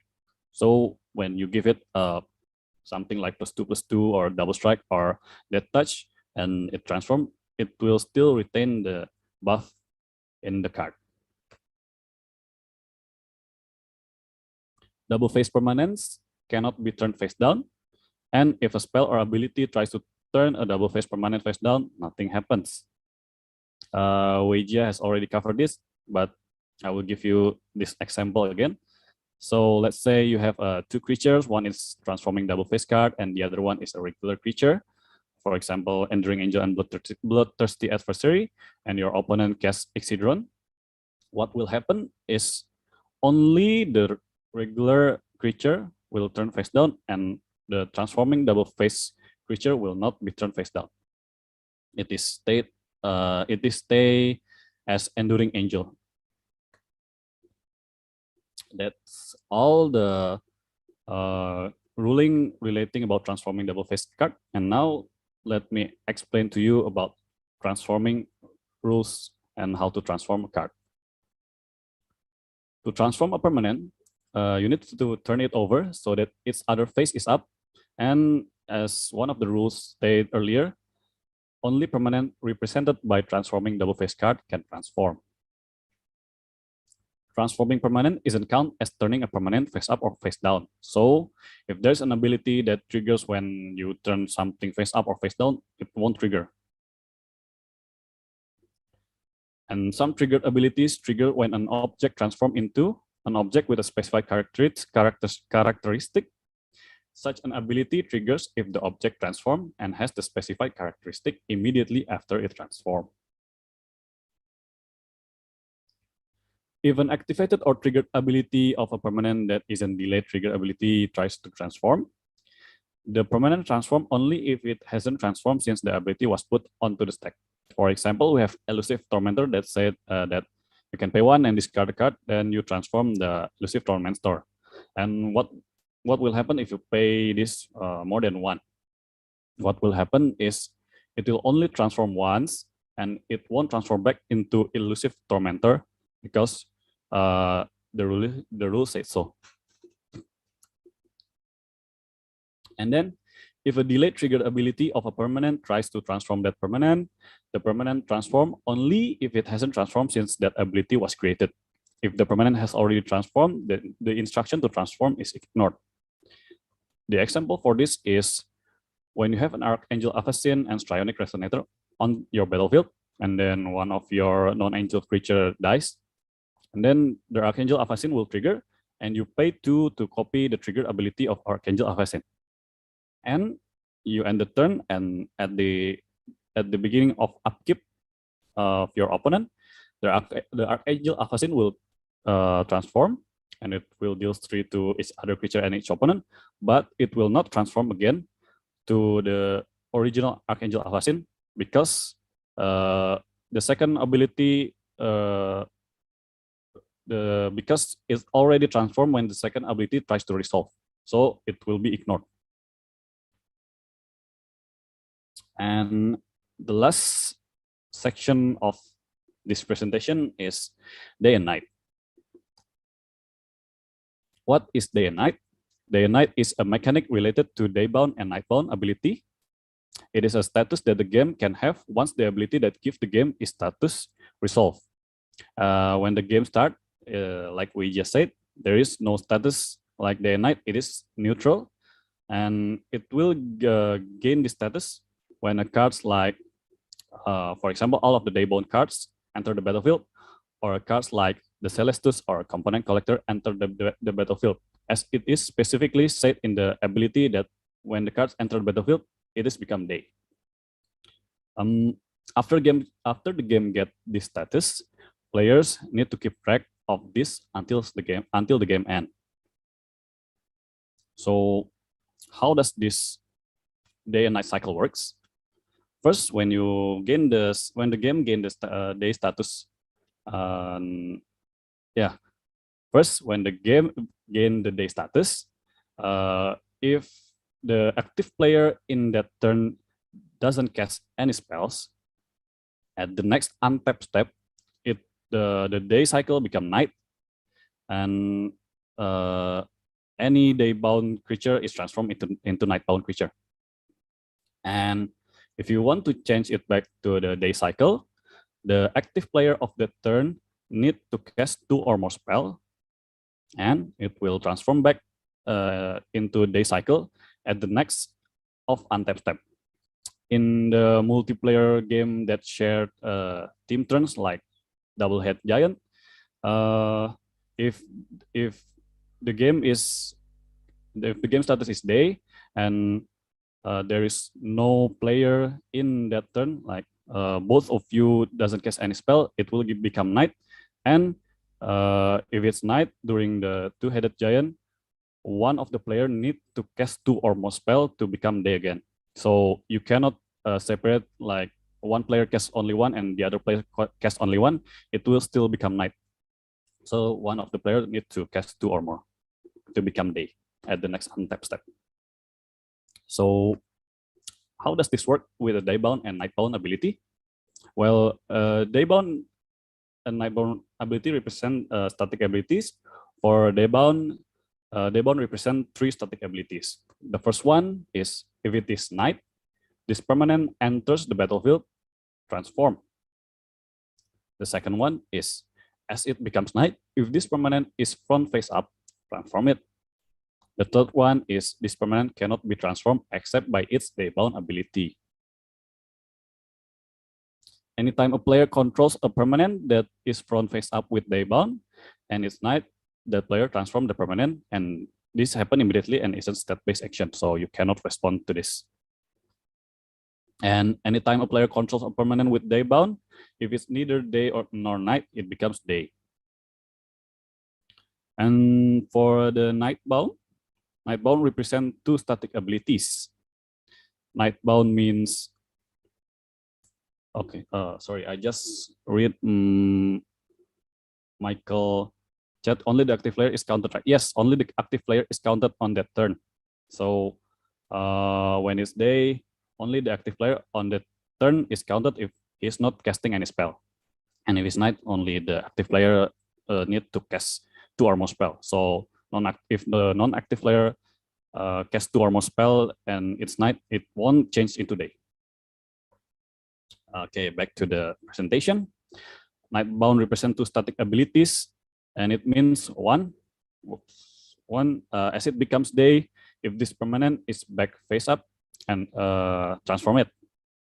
And the second one is this permanent cannot be transformed except by its nightbound ability.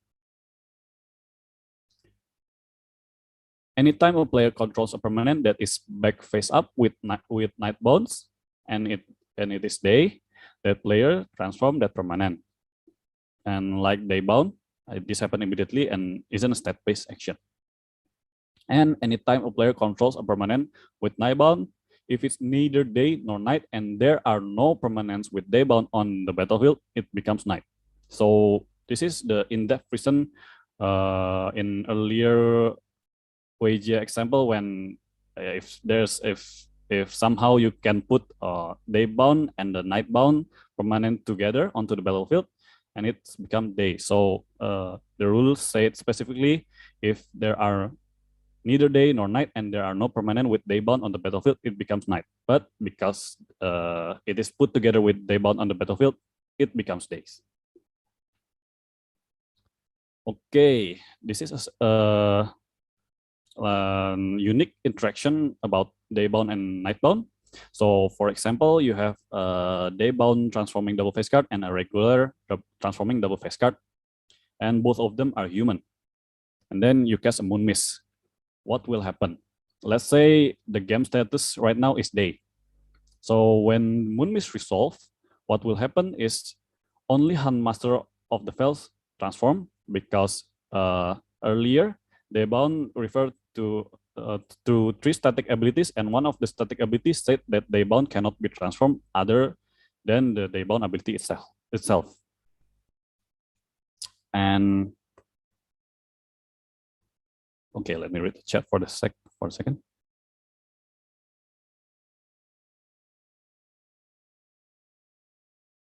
Well, a player, I think, no, the active player. You need you can refer to the rules CR. It is say that active players on their turn need to either not cast any spell or cast 2 spell to change the day and night cycle in their own turn. Yes. Okay. So after explaining all of those ruling about transforming double face card and daybound and nightbound, I want to give you a question, guys, and I will answer it later if someone has already answered or if there is no one answer this. So for an example, let's say you have let's say opponent have Toffler, their overlord on the battlefield, and then it is the game status is day, and you cast a card from Crimson Vow, Mirror Hall Mimic, and you choose it to become enter the battlefield, become Toffler, Dire Overlord, face front face, and at some point maybe the day become night, and the Toffler, Dire Overlord transform. What will happen to the Mirror Hall Mimic if day becomes night? Anyone want to answer?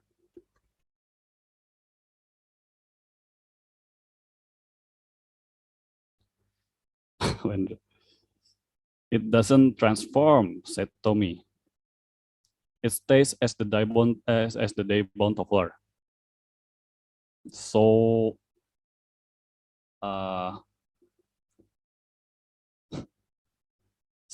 okay, Shanin, let's say let me go back a bit. So let's say your opponent have a Toffler Dire Overlord, right? And the game status right now is day. And then you cast Mirror Hall Mimic, and you choose it as it enter the battlefield. You choose the Toffler Dire Overlord for its copy effect. And then what will happen if the day cycle become night? I already see one question. One answer is correct, but not too detailed. So the mimic will transform into the backside of it. So you mean it will transform into? So this is the case, right? So you think it will transform into Gaslight Mimicry? Okay. I have 3 different answers from Tommy, Ralph, and Shanin, right? So what will happen is, because it is a transforming double face card, it can transform. And then what will happen is, because when a card is transformed, it retains the copy effect in the layer 1. So when it's transformed, it still becomes the front face of the Toffler Dire Overlord. That is what would happen, because the physical card is still transformed to its back face, but because it still retain the status of copying the front face of Toffler Dire Overlord in the layer 1. The back face is still copying the Toffler Dire Overlord front face. That's the answer. No, I say when an opponent have the Toffler and you cast your Pum Mimic. So Ralph is correct and Patrick is correct, but this is the detailed answer. So yeah, I think I already explained all things that really can be explained about transforming double face card and day and night. And the presentation is finished. So maybe anyone have any question regarding this slide, or any question maybe?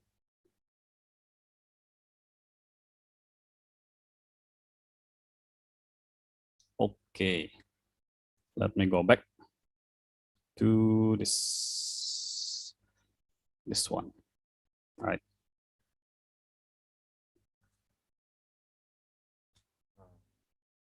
Oops, sorry. So this one, right? Event effects allows a player to cast a double face card as a face down creature spell, or even double face card enter the battlefield face down. It will have the characteristic given to it by the rule or effect that causes it to be face down. So my example is when your creature get reality shift, and then you manifest your top deck onto the battlefield, and when you check it, it's transforming double face card. It won't become the back face of the cards. It instead becomes the characteristic that the card gives. Like, for example, reality shift, it becomes a 2/2 manifest. That is the interaction. I hope it is clear, maybe.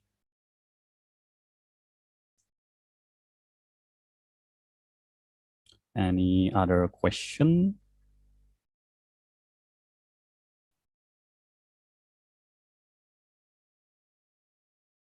What happens when I use Mirror Hole Mimic to mimic Edgar, Charmcoom, and later copy it?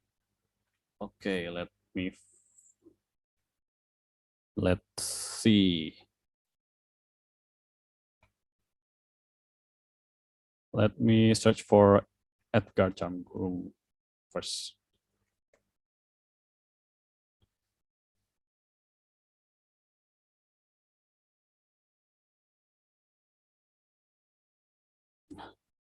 Sorry.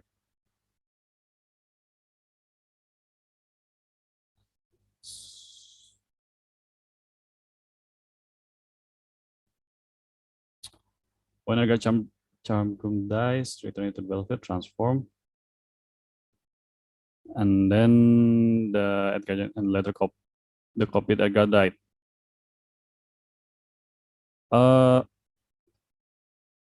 It is when that happened. I don't really sure, but this is my answer, and I think I'm right. What will happen is where's the mirror hole mimic? This card.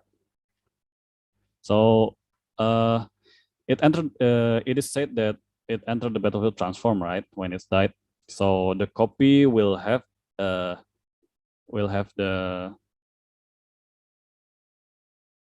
so you can only turn it face up to the front face. Yeah, to the front face. Yeah. So let me answer Shanin question first, right? When it enters the battlefield, it will become the ghastly mimicry because it entered the graveyard first, and it's said to return it to the battlefield transform under its owner control. But because it is a new object from the graveyard onto the battlefield, it will become a ghastly mimicry, and you choose a creature for the ghastly mimicry target to be enchanted. Maybe someone can correct me if I'm wrong. During day, active player didn't cast any spell and passed the turn. During opponent upkeep, both player forgot to change status to night. What happened? I mean, if it's still on the upkeep and there's nothing have happened, then just change to the night.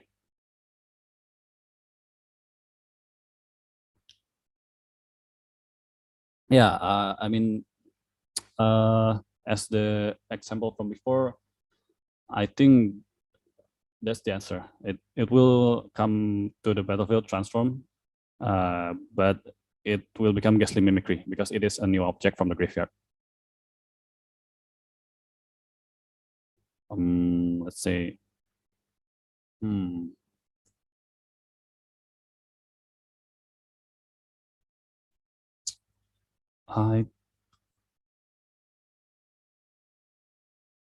apa didn't guess during opening upkeep. Both player forgot to change. Both player who I think the one that got warning is the last active player. That I think it is detrimental. Correct me if I'm wrong.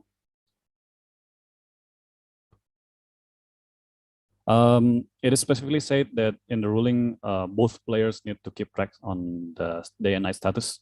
So the one responsible, yeah, I think the one responsible, I think both of them is responsible for this. And I think it is detrimental. Maybe any higher level judge can confirm and correct me if I'm wrong.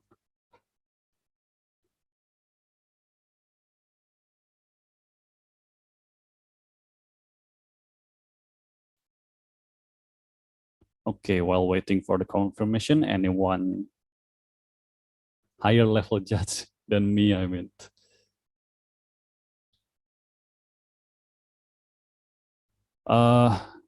That's what my answer is, Michael, because the ruling is specifically said that both players need to track a game status. Yeah.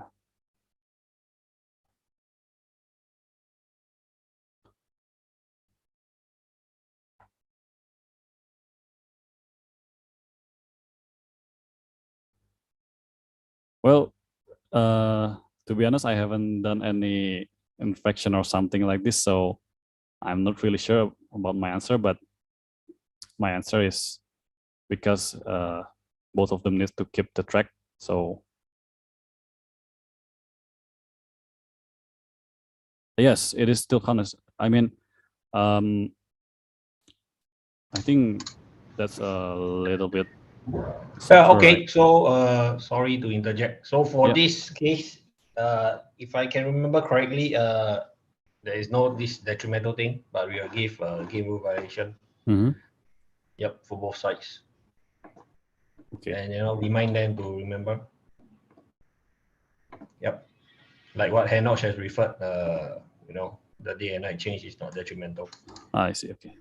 Yeah, I'm pretty sure it's not a trigger. Yep. Okay. Okay, so is there any more questions? Yep. So I guess no other questions. So one thing to note,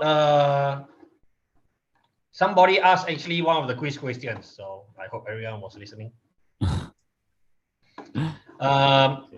So now I guess thank you, Arif. We were gonna have a little break. So let me share my screen. Okay. Yep. Thank you, Arif, for your presentation. So yeah, there will be no more forward taking. So just to let you know, if you fail your requirements, won't have plenty of these waiting for you. And this is the QR code to the quiz. I guess now is 5 o'clock. We are kind of early. Wait one moment. Let me go back to the QR code so you guys can actually use it. After this, there'll be a break. Then we will have our final presentation by Riccardo. Basically, it's hidden cut error, something that Riccardo is very familiar about as his time as Burgundy. So let's all go for maybe a longer break, 15 minutes. I see you guys back at about 5:15, or I think Jakarta and Bangkok will be 4:15. Yep. Thank you. Werner was writing on the chat, and as I was replying, many of us have not been judging in the last several months, so we are very, very, very rusty. I did some research about HCE, and in the first slide you can see what I found. So I'm not sure that this is the Magic the Gathering HCE. Let's see in the next half an hour if we can remove just a little rust. So let's take a look. What are we going to do? So this is today's plan. We are going to meet buongiorno. That means good day or good morning in Italian. Then we are going to take a look at the theory of hidden card error. We are going to see some cases from the past, and a few simple cards from the last couple of sets. And at the end, we can have some additional scenarios and some questions and comments. First, I need to set some expectation. My slides have low-level graphic, so they are not as nice as the presentation from WeiJia. Maybe one day when I will meet him again, I will ask to teach me how to prepare a very nice colored and presentation with good graphic. We are going to analyze the topic, hidden card error, quite superficially. So my main goal is to remove some of the rust and to understand the basic of hidden card error. We are not going to speak about corner cases or discuss for hours about scenarios that happen only in our imagination or that are too complicated. So my goal is to simplify the theory and as much as possible. We are going to take a look at a dozen of quick scenarios. My goal is that we discuss them very, very quickly. I will ask you questions and I will ask you to type in the chat if you think that is actually hidden card error, and then how we fix it. And then, as I like to do usually, I will put some not exactly serious photos. So we can start. First, buongiorno. So who am I? I'm a magic judge, yes, and several of you might have met me in some tournaments in the past.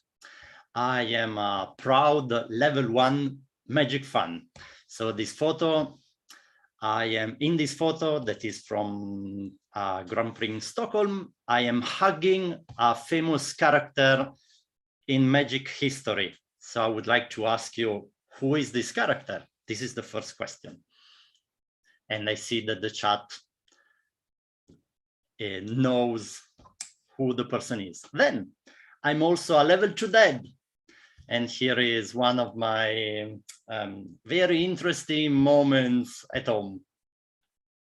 Then this photo is from Chiba in 2015. If you need a priest, I'm available too. So as just a photo to show that magic is not just a card game, it's a life experience, and in tournaments, there have been people even getting married. Then let's continue my presentation. Sometimes we are serious and sometimes we are less serious. So this is my level 10 serious judge, and this comes from Tokyo 2016. And I've been told that these 5 people are in a position that is special. So my second question is, do you know what reference is this photo? And I see that the chat is already answering. And yes, very serious, very serious. It's important to, in life, and when we are working or dedicating time to our passions, it's important to be able to be serious when it's necessary, and also to enjoy life and our activity and when it's not needed to be serious. Let's continue leveling up. We have a level 62. This photo is from one of the beautiful temples in Bangkok. The 62 means that I came to your continent 62 times in the past, so I've been missing a lot. I really hope that our international big tournaments will start again soon, so that in addition to speaking online, we can also meet for a face-to-face conference with a lot of hugs. Let's level up again. And now we have a level 1000 Italian. So here is me preparing my first pizza together with friends who are very expert. And yes, indeed, this is not common. I may pretend that all the Italians have an oven with wood and very high temperature to prepare pizza, but no, it's very rare. I just have a friend who is very, very passionate, and in his basement, he built a pizza oven that can get above 500 degrees. And then we have a final level up. That is another story from a tournament that is over 9,000 level in opening boosters. That this was from a tournament, a side event in a Magic Fest in Japan, with 8 qualified players who played, I think it was unlimited because it's also white border. And we needed a judge with gloves, with white gloves, to open the very precious boosters. And these were the most interesting cards that they opened in the draft. Some evil person wrote on the chat that pizza has pineapple. So I don't know what is the connection between these two words, pizza and pineapple, in the same sentence. Okay, so this was me. Now we can move to the real topic, that is hidden card error. So first, we are going to take a look at the theory. We are going to read the official definition. You can read in the slide. The beginning of definition is a sentence that, at least according to my knowledge of English, is not very easy to understand. So I will read it loud. A player commits an error in the game that cannot be corrected by only publicly available information. So it's an awkward sentence. So my goal is to take each sentence of the definition, there are 4 or 5 sentences, and translate them into the easiest language possible. In this photo, on the right, in case you don't recognize him, is Toby Elliott, who is the person who created the current IPG and who has been maintaining them and updating them in the last 10 or 15 years. So is one of the most influential judges that we have, because he restructured all our penalty guide. Let's read again this first sentence of the definition. And now let's have the simplified definition. So my simplified version of this sentence is, read the question, is, have all cards been visible in every moment? Meaning, do both you and your opponent or opponents see everything that happened with the infraction? If the answer is yes, nothing is hidden. So it's not hidden card error. In case your opponent was not able to see every action that you were taking, there is a possibility that is a hidden card error. So for example, if I perform an action that involves my library or my hand, my opponent cannot see it. So it means that I made a mistake that is visible to me, but hidden for my opponent. And there is a possibility that the infraction falls in the category of hidden card error. Is not 100% of the time hidden card error, but it can be. So we continue reading the official definition. This is the second sentence. And there is a part that is highlighted. And it says, it's not a hidden card error if the opponent acknowledges. It means that you can read the simplified definition. If I ask to my opponent something like, let's take a look at the example. I cast Ponder. Ponder is a blue spell that allows me to look at 3 cards. And I ask to my opponent, can I look at 5 cards? Because I make a mistake, thinking that it is another spell. And my opponent replies saying yes, yes, you can look at 5 or anything equivalent, it's not hidden card error. So one of the requirements for a mistake to be in the category of hidden card error is that our opponent should not do anything. If the opponent says, yes, you can do it, it's another type of infraction that can be looking at extra cards or game rules violation. Now, let's remain on this sentence and let's take a look at the second part. The second part says that is not hidden card error if our opponent controls the continuous effect modifying the game rule that made the action illegal. So I remember one of the first time that I read this sentence, I wondered, what is this? And the simplified version is, think about Narset. Narset is a blue planeswalker from a few years ago that says that opponents cannot draw more than 1 card, if my memory is good, each turn.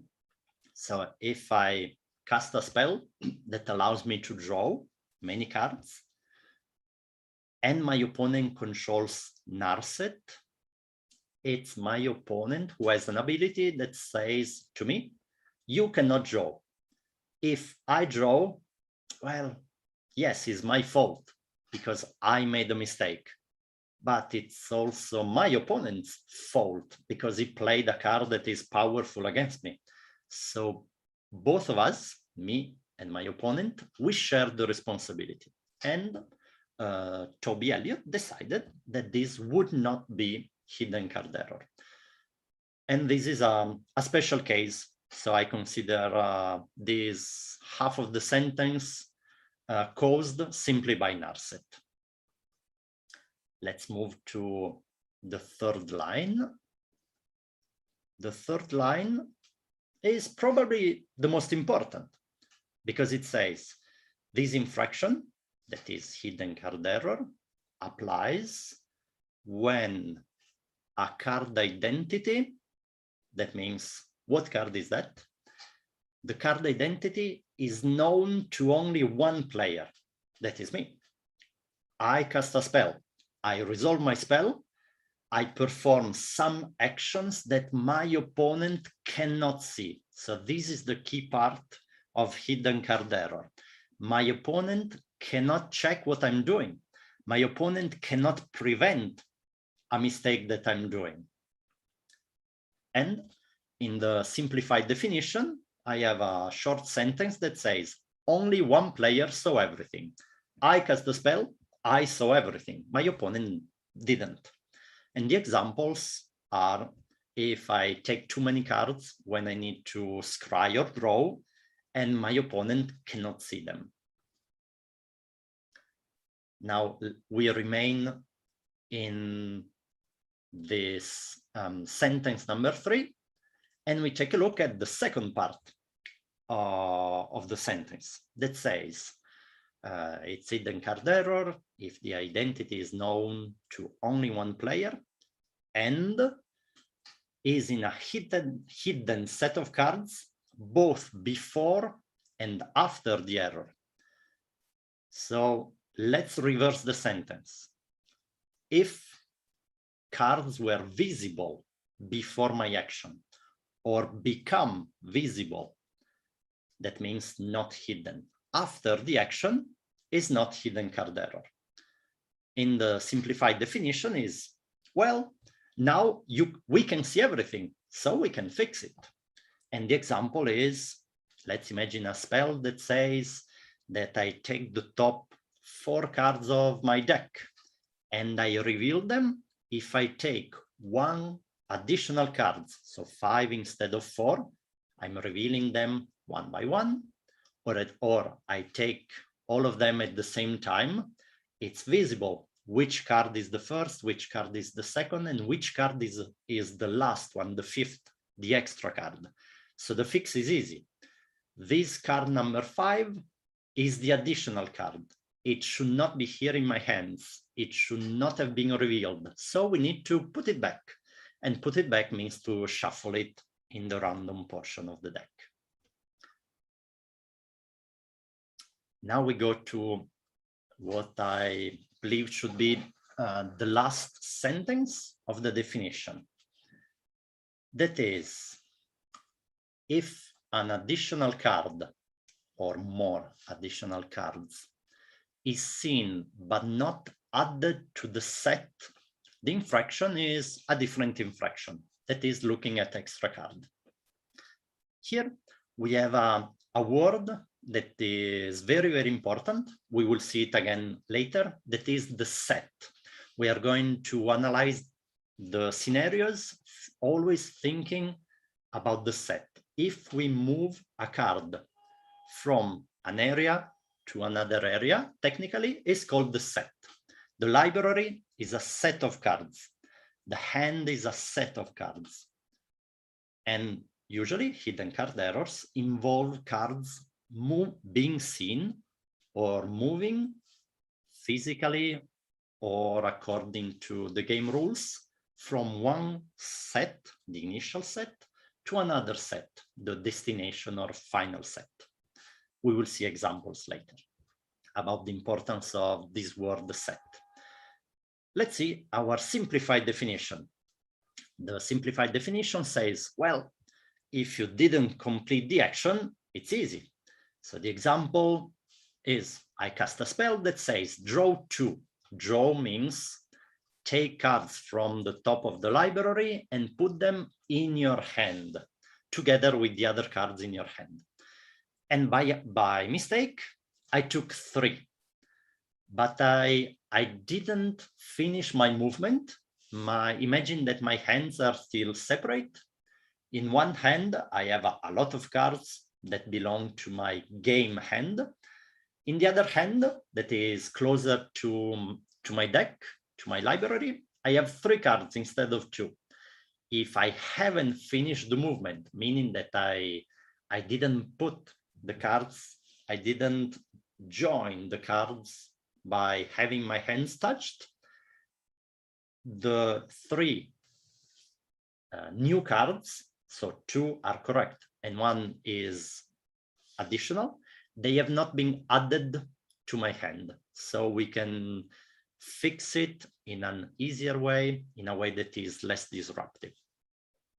And this is the total. These are the 4 sentences of the definition. Then, after determining if a mistake is hidden card error or no, we need to fix it. And now look at the screen. This is a copy and paste from the IPG, and this is the additional remedy. It's a lot of sentences. Oh, there is also the philosophy part. So in total, it would be something like 10, 20, 30 sentences. And my goal again is to simplify it as much as possible. My recommendation is to not read right now the additional remedy. You can read it later in the IPG. Just take a look at the simplified fix. There are 2 sentences. First sentence is, reveal everything and your opponent chooses. Let's imagine that I drew an additional card. And now my hand has 1 card too many. The fix is that I need to remove 1 card, but I will not be the one who is going to choose. Otherwise, the advantage would be a little too high. I draw some additional cards and I choose to remove the weak ones. And my opponent would not be happy. So the fix that has been chosen has the goal of creating a balance. I made a mistake that potentially gives an advantage to me. My opponent cannot be happy. So the rules, the policy, say that my opponent is going to look at my hand and it's my opponent who is going to choose the card to be removed, and my opponent will choose the strongest card I have. So I will be encouraged to to pay more attention and to avoid this mistake again in the future. Otherwise, I'm losing my strongest cards. Then take a look at the second sentence in our simplified fix. My opponent will recreate the set. We will see in the scenario some a better explanation. If I need to perform action on a group of cards, on a set of cards, my opponent will recreate it. So this is a way to explain in a higher level of detail what my opponent will need to do. Okay. So let's have a summary of our theory part. Definition. I did something and my opponent could not see.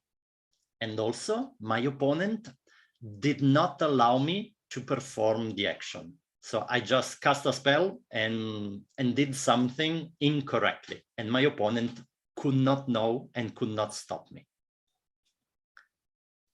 Then we have the summary of the fix, that is from the previous slide. It will be my opponent fixing the error. So my opponent is like my opponent, let's say that my opponent is going to gain control of my spell and resolve it in a way that is better for them. It's not exactly like this, but is to remember it better. If I make a mistake that involves hidden information, so it's a hidden card error, it will be my opponent who is going to do it again correctly. And then highlighted, my opponent recreates the set. Before moving to the next section, that will be the known cases. So here, let's take a look again at the summaries of definition and fix. If you have questions or comments, you can write them now in the chat. We are going to continue in just a minute. In the meantime, I see in the chat that there is a comment that says you can concede the game to not allow your opponent to see anything. Yes, correct. If I make a mistake and I'm drawing too many cards and the judge says your opponent is going to take a look at everything, everything means your entire hand, so that we fix your mistake correctly, I can choose to concede so that we move to the next game with the goal of not revealing to my opponent what I have in hand. Maybe I have a strategy that my opponent doesn't know and that I don't want my opponent to discover it. And I prefer to just lose the game that I'm probably already losing, and we move to the second. The reason why I can concede and we move to the next game without revealing is that my opponent was never allowed to look at those cards, was never entitled to receive that information. This is the reason why I can concede and keep it hidden. If there are no other comments, we move to the scenarios. So we studied the theory. Let's apply the theory. First, let's take a look at some famous cases or known cases. And there is a sentence that says, oh yes, dig through time. That is one of the cards that is mentioned the most when we speak about hidden card error. And now I have an additional question for you. There is a person in the picture. Do you know who this person is? He's a magician, so he plays with cards.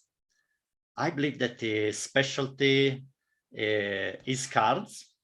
I believe I saw some videos of him also doing some tricks with other objects, not only cards. And I see in the chat that, yes, you know the name.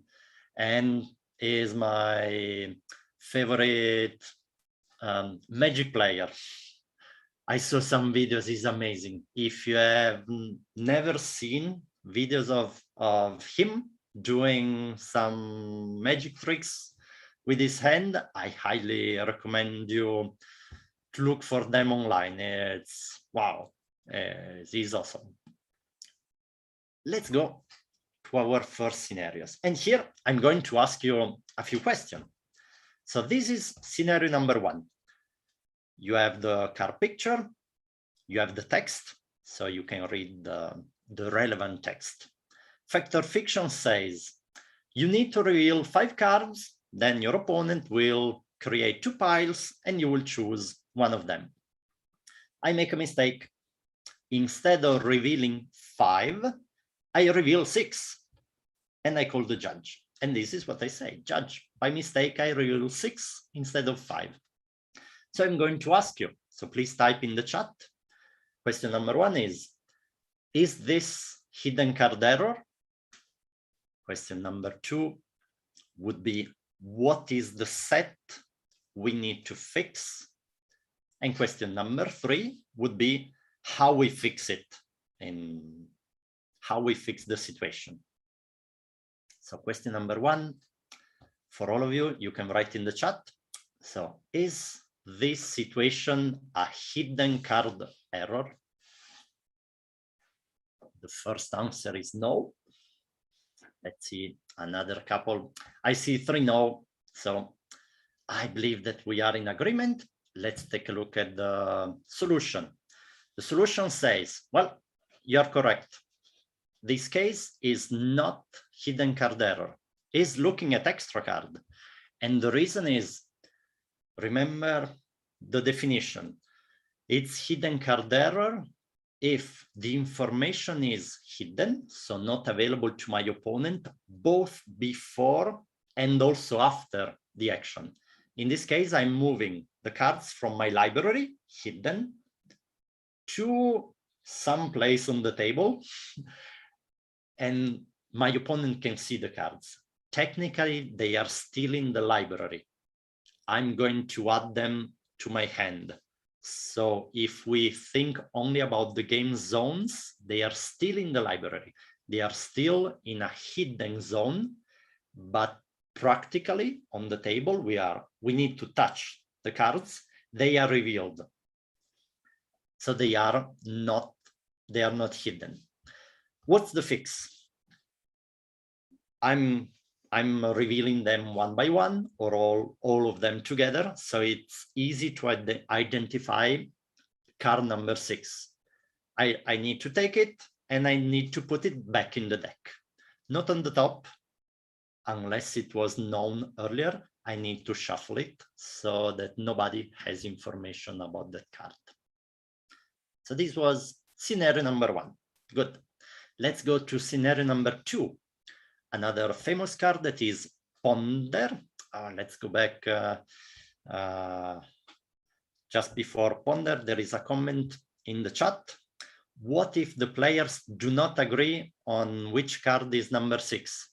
Well, as judges, we speak with the players. We try to ask them how the cards were moved, and we determine if card number 6 is reasonably identifiable. If players really disagree, and we believe that, I don't know, for example, the 6 cards fell, or I took the last 2 in a single motion that was fast, they turned, they flipped, and they fell on the table separately. So if we believe that there is a possible chance of the cards of card number 6 not being identifiable, my general recommendation would be, and usually it works with the players, would be to explain to the players, hey, look, we cannot be sure that this is card number 6. So without knowing if cards are good or bad, if card number 6 is good or bad, let's use the backup approach that we use in other cases, that is, let's start again. So we put all of them back and we shuffle again. And we resolve factor fiction again. This is just a generic approach. Actually, it never happened to me. Usually players are in agreement, but just in case, if the situation cannot be fixed in the normal, regular way, we need to find an alternative way, and this that I explained, that is to start again from the beginning, meaning let's resolve the full spell again.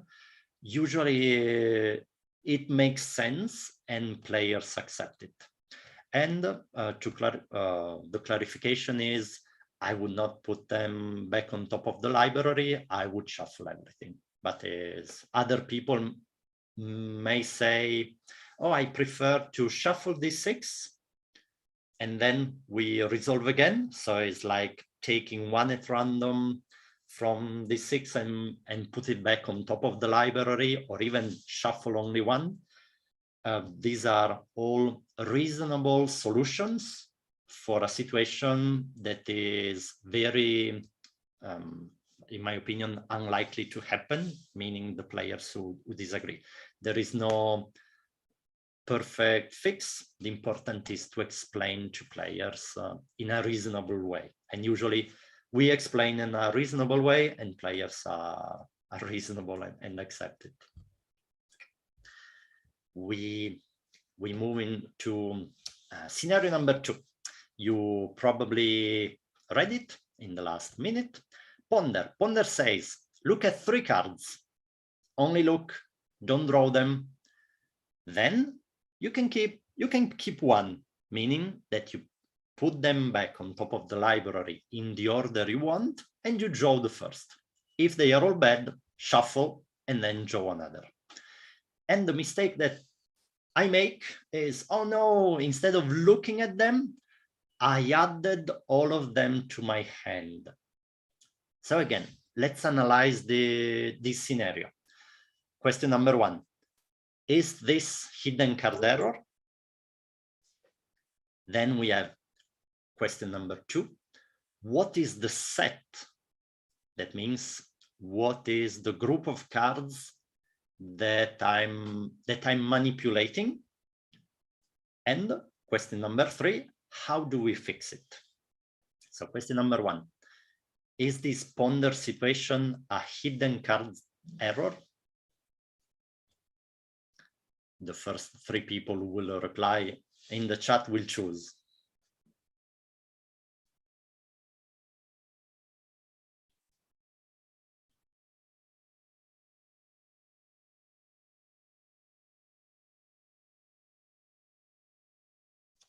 So the cards went to my hand. I had a few cards in my hand and I drew them.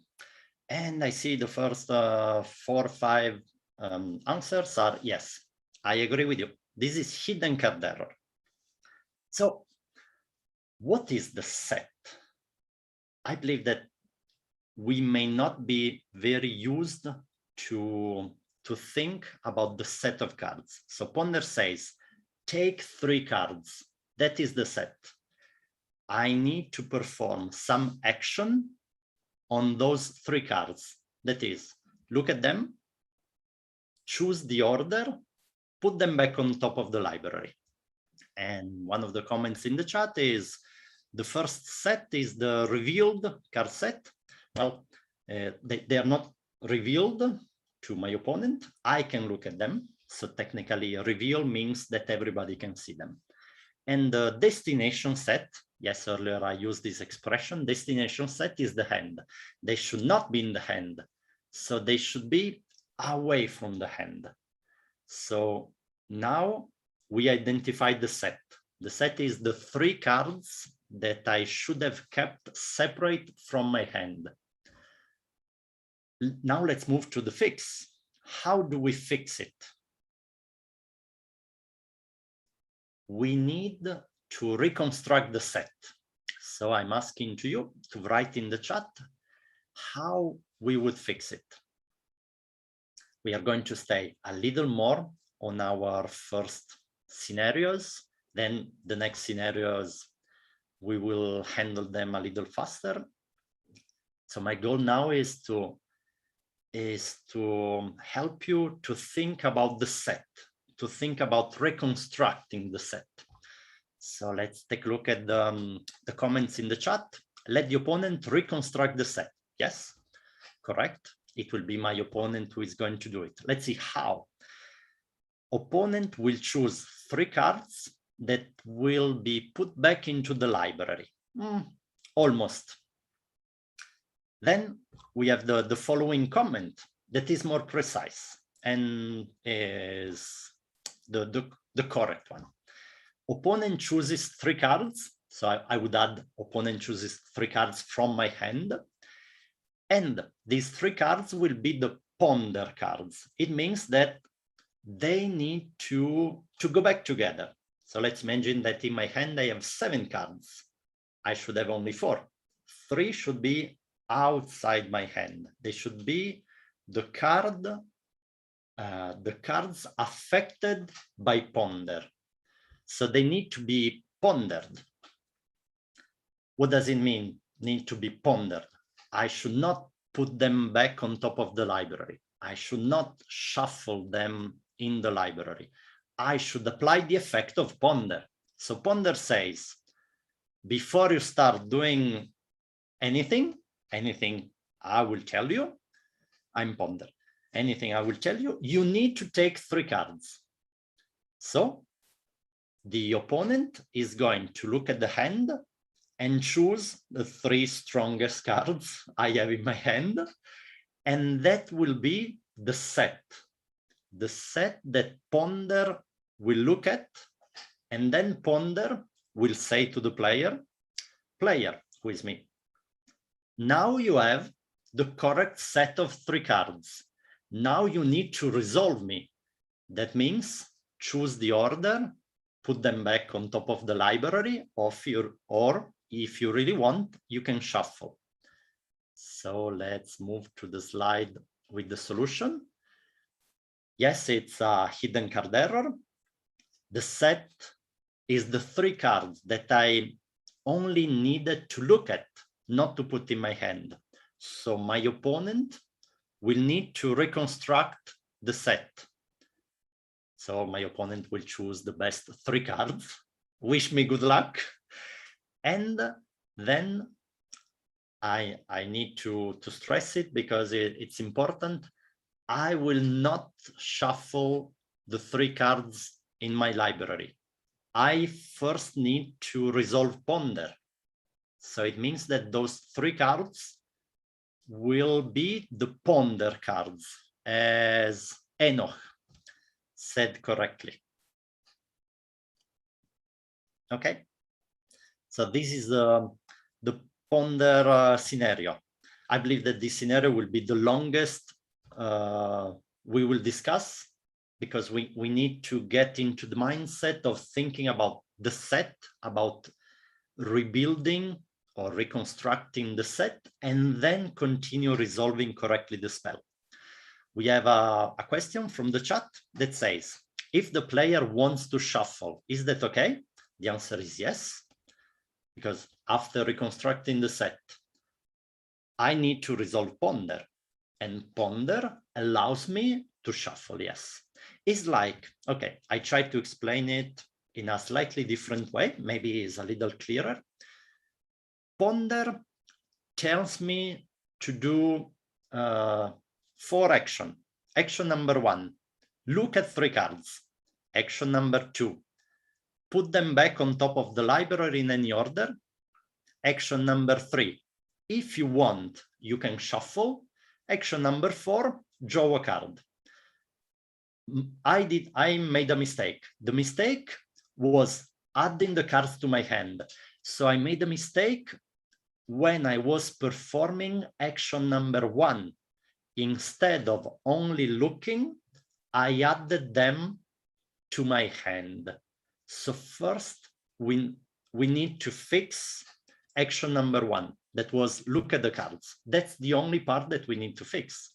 Then we continue resolving ponder, meaning that I will put them on top of my library in the order I want. Then I can shuffle if I want to draw something different, and then I will draw one.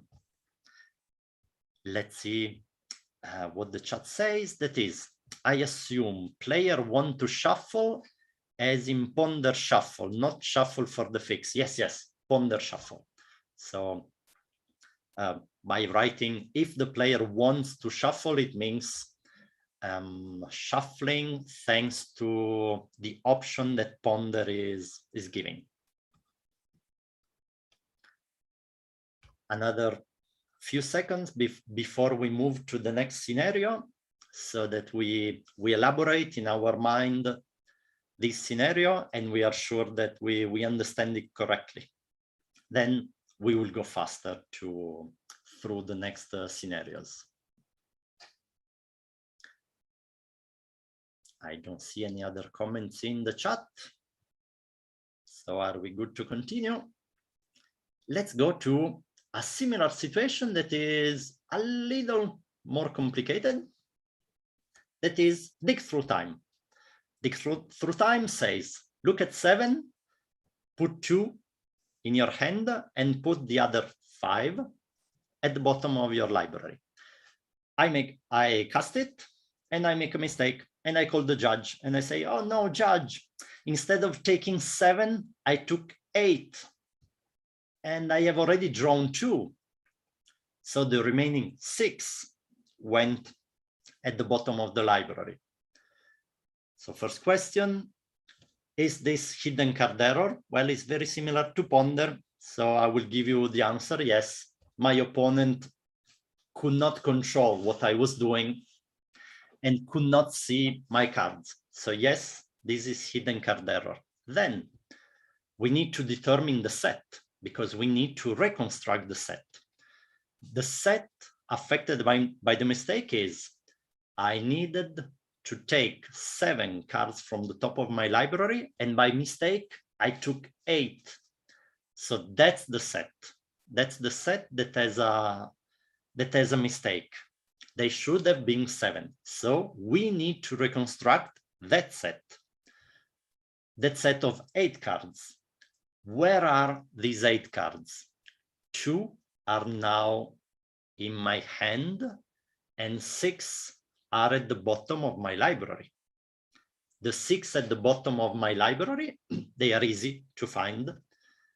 My opponent and me agree that I put 6, so it's easy to get the bottom 6 cards. Then I have the 2 cards from my hand, and we apply a fix that is similar to the fix we applied to ponder. My opponent is going to take a look at my hand. I drew 2 cards. That is the correct number, but I drew them from a set that was not correct. So we need to go back in time to rebuild the set. My opponent is going to choose 2 strong cards. Then we have the set of 8. It should have been 7. So again, my opponent needs to fix the set. Instead of 8 cards, it should be 7. So my opponent needs to remove 1 card. And then I will resolve dig through time correctly. So we read the solution. Infraction, hidden card error. Yes. What is the set affected by the mistake? It's the 8 cards that I looked at instead of 7. Now there are 2 in the hand and 6 below the deck.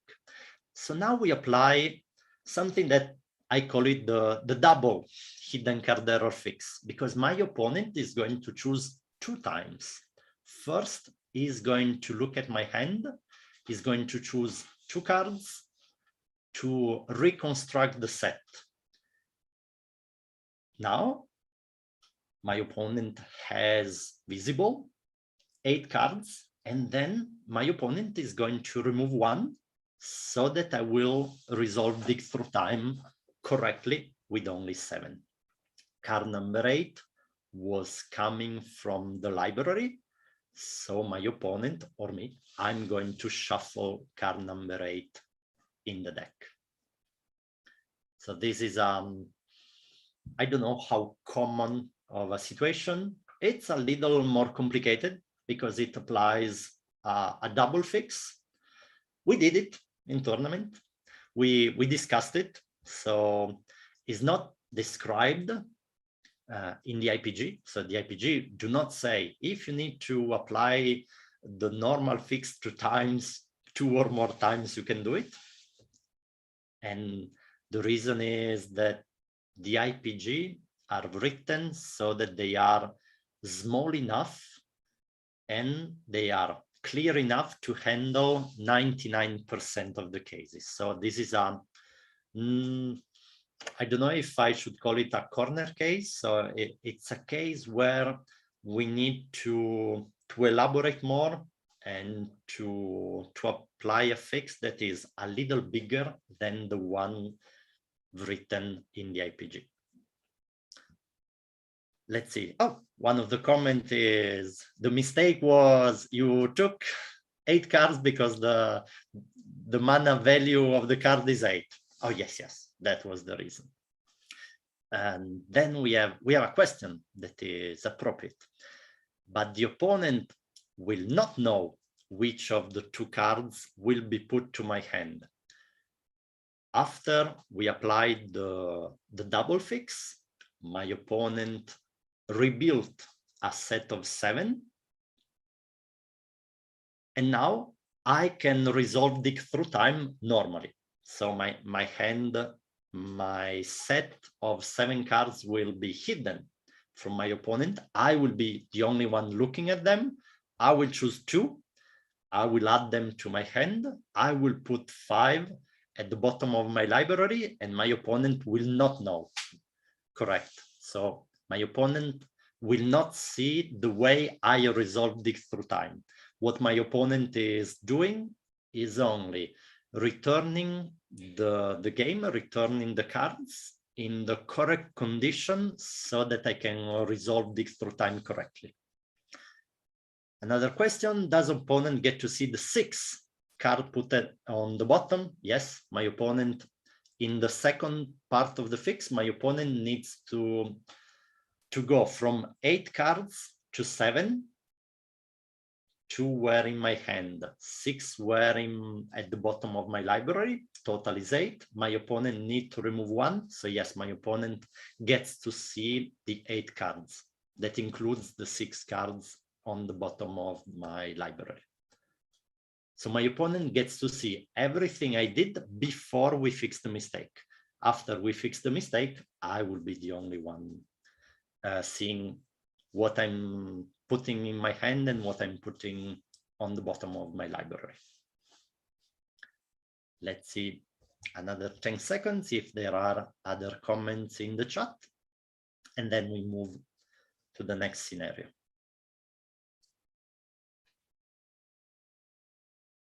I know that it takes some time to type a sentence. Is the opponent allowed to take notes? Yes. Opponent can take notes as normal. Yes, yes. So we move to the next scenario, and if there are questions, we go back a little. When opponent takes out the 2 cards, it's revealed. I'm not sure I understand correctly, but my opponent sees them, and I can see. Yes, my opponent will look at my hand and will take the 2 cards from my hand. I believe I understood correctly the question. If I haven't, please write it again. Then, in the meantime, you have on the screen the next scenario. That is, I'm casting Brainstorm. I'm resolving Brainstorm, so I drew 3 cards. I put 2 back on top of my library. And then my opponent says, wait, but you didn't pay 1 extra because of Thalia. Thalia is a 2/1 creature that says that everyone should pay 1 additional mana if we want to cast non-creature spells. So I made a mistake and I have no mana available. I cannot say, oh yes, I will tap this other land that is not used. So let's apply the same approach of the other scenarios. Question number 1, is this hidden card error? And question number 2 would be, what is the set that we need to fix? And question number 3 would be, how do we fix it? So question number 1, is this situation a hidden card error situation?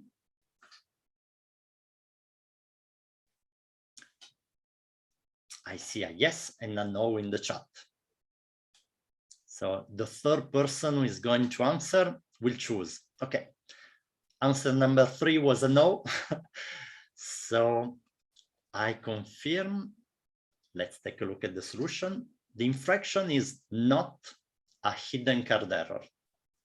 This infraction is a game rule violation. And the reason that we didn't see in the when we analyze the definition, take a look at the screen. Reason, the error is not in the way I resolve the spell. The error is in how I cast the spell. So it's important in general when we determine to which category a mistake is part of, it's important to determine what is the exact mistake. So my mistake was not in drawing. My mistake was in casting the spell. So that's the source of the problem. So it's called the root mistake. My mistake was paying too little mana, so it's a game rule violation. And like every game rule violation, the way we solve them is, if it's possible, we go back in time to the moment of the mistake, that is to the moment I cast Brainstorm. If it's not possible, we have the game continue. And determining if it's possible to backup or no is another long conversation for other seminars. So in this case, let's just consider it that I gained too much information from the cards I drew, so we choose to not backup. But choosing if we can do a backup or no is a very different scenario. My goal here is to say this is not hidden card error, because the mistake was not in resolving the spell and drawing additional cards. The mistake was in casting the spell. We move to another case that is with one of the scry lands. So I chose the white and blue temple that says, when I enter the battlefield, scry 1. I play this land and I make a mistake and I call you and I say, Judge, I thought I had to scry 2 because all my other lands are shock lands. So I always pay 2 life. So I have a 2 in my mind, and by mistake I scried 2. I should have scried 1. I resolved it. Let's imagine that I put 1 at the top and 1 at the bottom. So again, question number 1, is this hidden card error?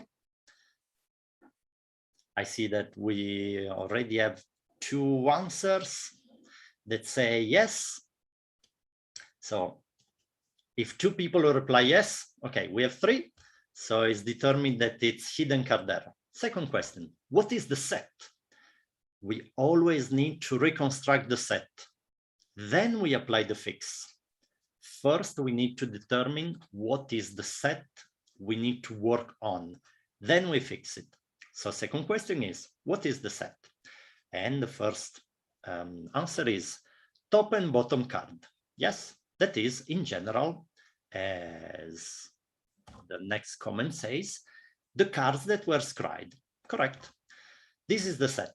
So to reconstruct the set in this scenario, we take the top card, we take the bottom card, we put them together. This is the set that the temple wants to look. Now we need to fix it because this set is not correct. How do we fix it? There should be only 1 card because the temple allows me to scry only 1, but I have 2 cards. So we need question number 3. After reconstructing the set by taking 1 card at the top, 1 card at the bottom, that is what I did as a player, we need to fix it. So let's remember our theory. How do we fix it? Let's remember the theory, the simplified theory. That is, the opponent chooses. So the first couple of comments in the chat. First comment is, opponent choose one to shuffle. Correct. And comment number 2 is, let the opponent reconstruct the set. Yes, by taking the scribe card. Correct. And then shuffle the problematic one. That is the strong one. And the other comments confirm.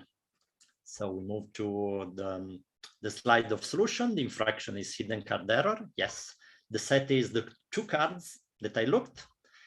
And then we have the fix. Opponent will choose one to shuffle in the deck. And then I will need to finish resolving correctly the ability. That is, I will scry the other. Good. And now we move to the last scenario of this famous scenario, that is Dark Confidant. Dark Confidant is a 2/1 black creature that says, I'm going to give you an additional card at the end of the, or at the beginning of your turn, but I want something in exchange. I want some of your life. So what you need to do is to reveal the first card that you are about to draw, look at the mana value, pay the life, and then add the card to your hand. Sometimes we make mistakes, and the mistake I'm doing in this game is, oh, judge, I made a mistake. I didn't reveal my card, and I drew both of them. So technically, one, I added it to my hand, and the second, I drew it. But usually players say, I drew both without revealing. So we need to analyze this situation again. Again, always the same 3 questions. Question number 1, is this hidden card error? Question number 2, what is the set that we need to reconstruct? Question number 3, how do we fix it? That means, how do we reconstruct the set? So I ask you again, the first 3 answers will determine if this is a hidden card error situation. And the definition is always, could my opponent stop me or somehow know what I was doing? Could my opponent see them? My opponent could not see anything. So I confirm what you are writing in the chat. This is a hidden card situation. So question number 2, what is the set? Patrick is writing, problematic set is the hand. Let the opponent choose 2 cards to be in the revealed card set. Here, I don't agree with you. Oh, I don't agree with the last part. The set is defined by the ability. The ability of Dark Confidant doesn't speak about 2 cards. The Dark Confidant mentions only 1 card. So we cannot have a set of cards that is made of 2. I added 2 cards to my hand because during my upkeep, I took 1 thanks to Dark Confidant. Then I took the second during my draw step because I need to draw the card for the turn. But in this case, there is no set of 2. The set is a set of only 1 card. The mistake I did was not to reveal it. Let's wait for the next comments in the chat, and I will read the past comments. I read them loud so that even people who are not accessing the chat can see it, can know what we are discussing, and also I can read them better. So the comments are, reconstruct the opponent's hand by taking 2 cards, and we said it's only 1. Shuffle them. So one approach, one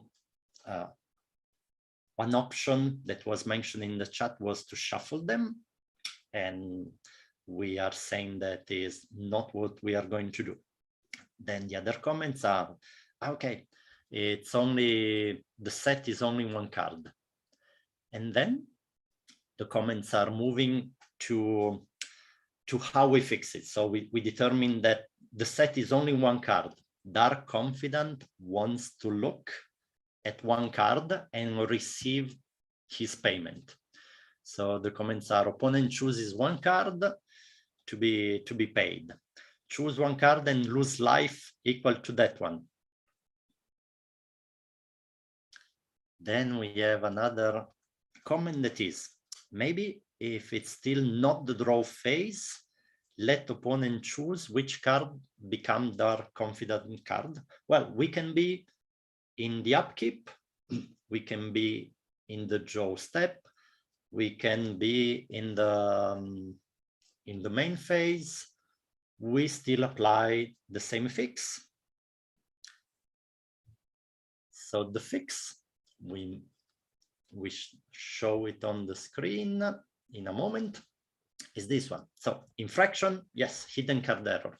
The set is the set defined by the Dark Confidant. That is only one card that went into the hand. So what my opponent needs to do is to look at the destination set, that is my hand, and to say, I need to rebuild the original set.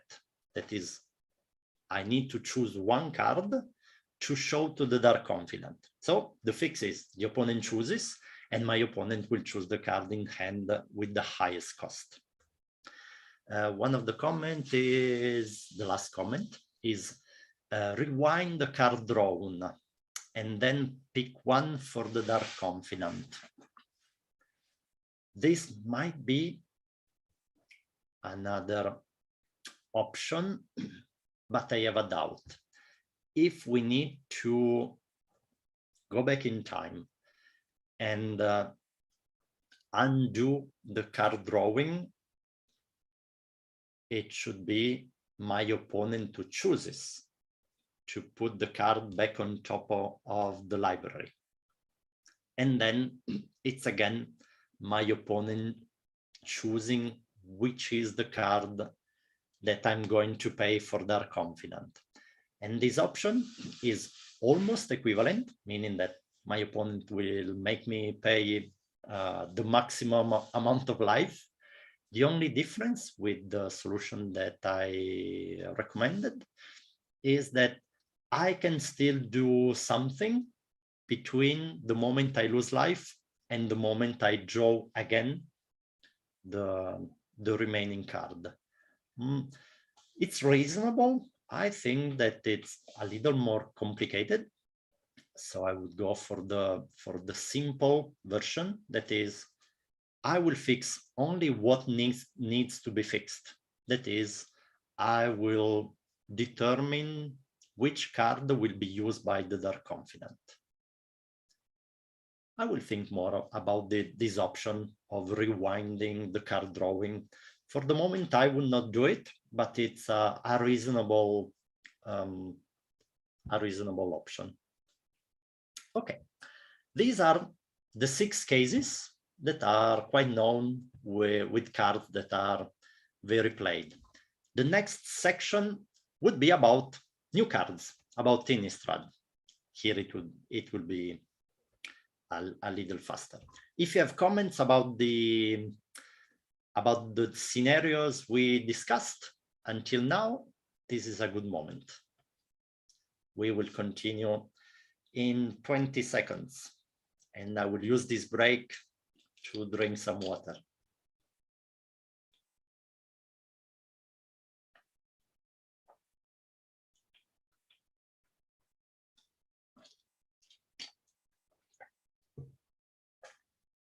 Okay, we can move to the next section that is about new cards. I have, I believe, 5 cards. So we will discuss a little more card number 1, and then I will describe more quickly the other scenarios, so that we we don't stay too long. I'm using more time thanks to the previous presenters who have been faster than the scheduled time. Thank you. So card number 1 is the card that you can see on the screen, is the blood token. So my question is, I call you and I say, oh, judge, I made a mistake. I read incorrectly. I thought I could do it many times. So I doubled it. I paid 2 mana, I discarded 2 cards, and I drew 2 cards. And my opponent now is saying that I could not do it. So again, let's analyze this situation. Always the same 3 questions. Question number 1, is this a hidden card error? Question number 2, what is the set that the card wants to use? And question number 3, how do we fix the set? So question number 1, is this hidden card error?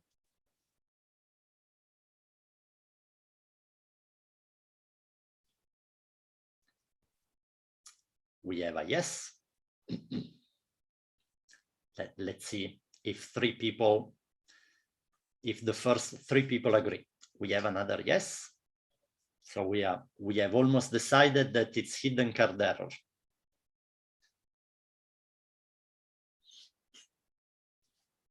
I want to give a hint to person number 3 who is going to reply. What is the mistake? What did I do wrong?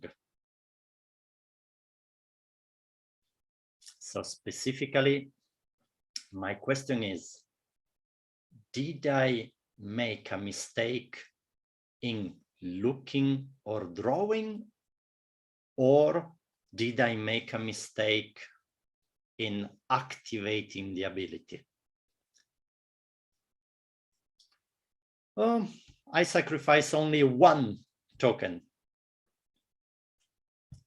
So to answer a question from the chat, I have only 1 blood token, and I thought, this is an activated ability.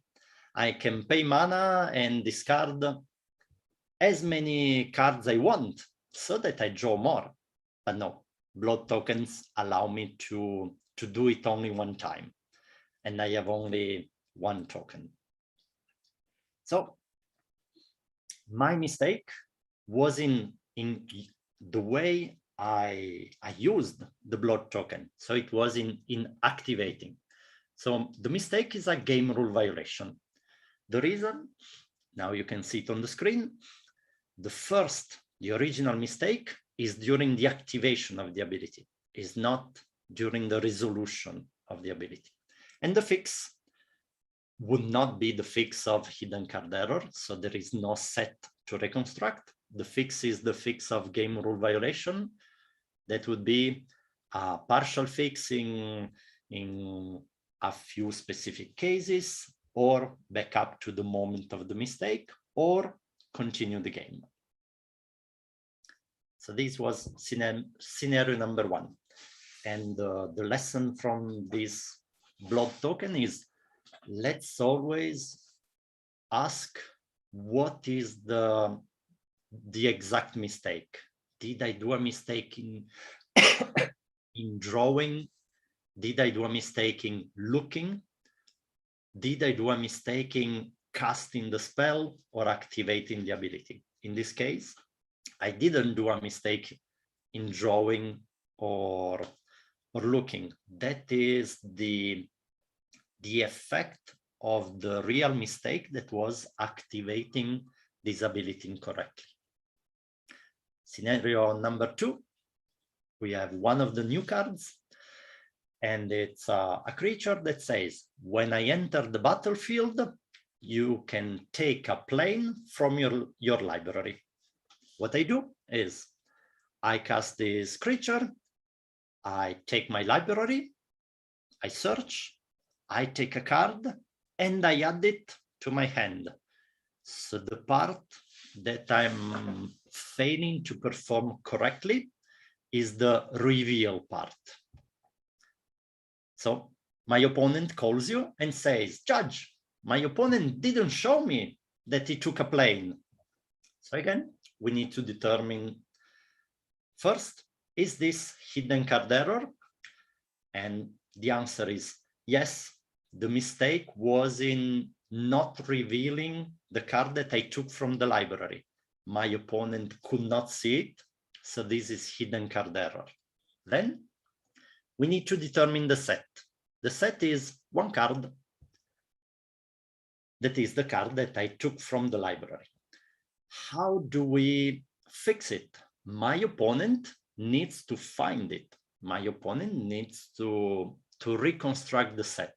So this missing card, so the card that the ambitious farmhand wants to see, is in my hand.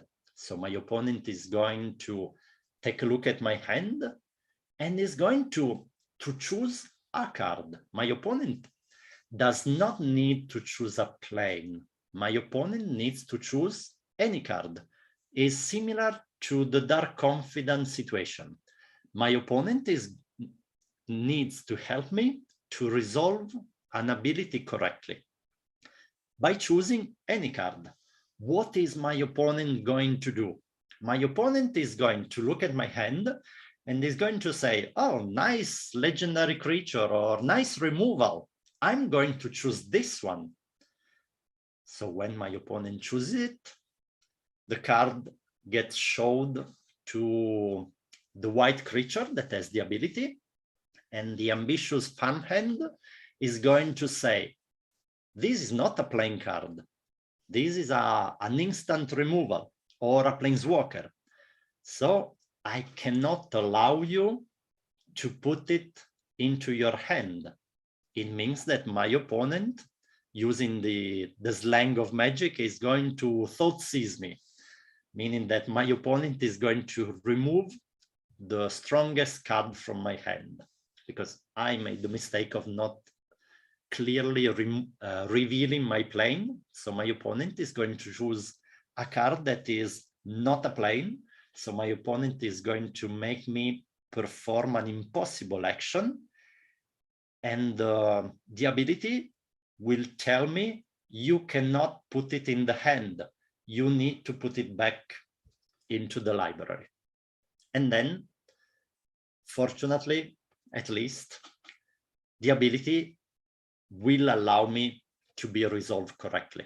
So in this case, I would lose a removal and I get to choose another plane. So this is scenario number 2 of new cards. You can discuss it or think about it later about the possibility that exists of my opponent trying to make me perform an illegal action is part of the fix. I'm losing the card.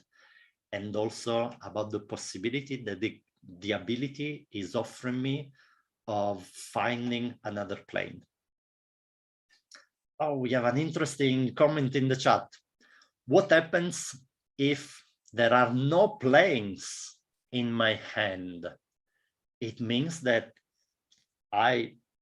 not only I didn't reveal a plane, but I didn't take it. It means that I made the actual mistake of finding and adding to my hand an illegal card. So first, to fix it in the game, I'm surely going to lose a card. Then, yes, I can take a plane. Then the recommendation, when you encounter these types of situation, this would be a weird mistake, meaning that it can be a possible scenario of cheating. So it's important to discuss with the player about the reason for the player not having a plane. So how is it possible that I resolved this ability and instead of plane, I found, I took something else. So a recommendation in this case is to investigate for cheating. Another couple of comments are, Do you still get to search for a plane after the opponent chooses a spell? Yes. The ability is resolving. I'm trying to get a planeswalker because my opponent chose to remove one of my planeswalker from my hand. And the ability says, no, you cannot choose this. Please choose a plane. So yes, I would allow the player to choose a plane. Then we have another question that makes sense. The fix doesn't need to be done if my hand has only plane. Well, the fix is the same, meaning that my opponent will look at my hand, will see that I only have planes. My opponent will choose a card. I will show the card, I will show the plane to the ambitious farm hand, and the white creature will say, that's a plane, thank you, you can keep it. So it's like saying, you surely chose a plane, but we technically applied the same fix. The result is that is like not fixing anything. And the last comment is, but you should reveal it now. This time, don't repeat the hidden card error.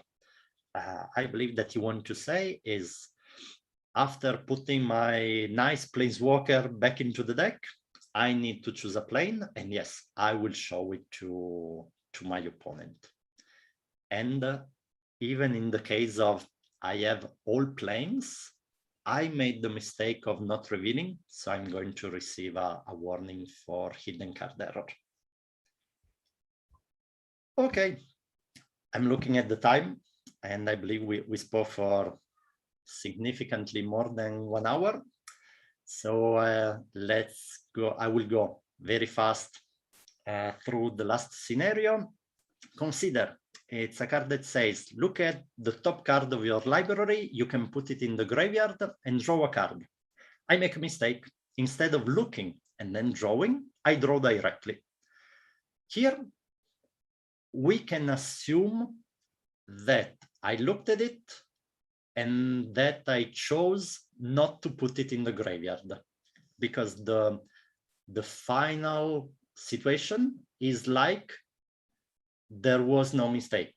It's like I chose to keep it on top of my library. It's the explanation is, I don't remember where, but it's somewhere inside the IPG. So the infraction is no infraction. The reason is that nothing illegal has been done. I simply forgot to perform an action that would have been to my advantage, but having the possibility to leave the card on top of the library makes it no infraction. And ciao, Weija. See you soon. Scenario number 4. We have this artifact that says a creature dies, you can pay some amount of life that is equal to the power of the creature. And if you do it, you draw some cards. In this scenario, I ask to my opponent, can I pay 5? My opponent says yes. And then we realize that it was only 4. In this case, I asked to my opponent if I could pay 5 and draw 5. My opponent said yes. So it's one of the exceptions, is one of the requirements for the infraction to be hidden card error, that the opponent doesn't say anything. In this case, is game rule violation. Last scenario is a green card that says, look at the top 3 cards of the library, and you can take a creature, and the rest goes to the graveyard. And I say to my opponent, oh, judge, I took 4 cards instead of 3. I still have to finish resolving this ability. So the set is that 4 cards that should have been 3. So my opponent needs to help me to fix, to reconstruct the correct set. My opponent gets to see the set of 4 cards. They will remove 1, and I will shuffle it into my library. So we move to the page of the solution. It's a hidden card error because I paid everything correctly, and the mistake I did was to look at 4 instead of 3. So my opponent is going to choose the biggest and strongest creature and shuffle it back into the library. Okay, these last 3 scenarios were a little faster, and we came to the end. I would like to thank you for the hour and a little that we spent together. I would like to thank you, the presenters of the previous seminars, for taking a little less time so I could use a little more time with you. If you have questions about the scenarios we discussed, or comments about hidden card error or anything, this is a good moment. Please don't discuss corner cases or complicated scenarios. Otherwise, I wish you goodbye. The next conference will be in a few weeks. It's the end of the year celebration conference, and if I remember correctly, is in 3 Saturdays, December the 18th. These conferences are regional, meaning that they are all, I believe, all on the same weekends, and they are restricted to people in the region. So I will be participating the same day at the same time to the Italian one. It was a pleasure to be here with you. See you soon at tournaments, and take care. Ciao. Yeah, thank you, Riccardo. Ciao. Okay, so I will just share for the QR code. So I have 2 snippets for Weijia, but unfortunately he has left.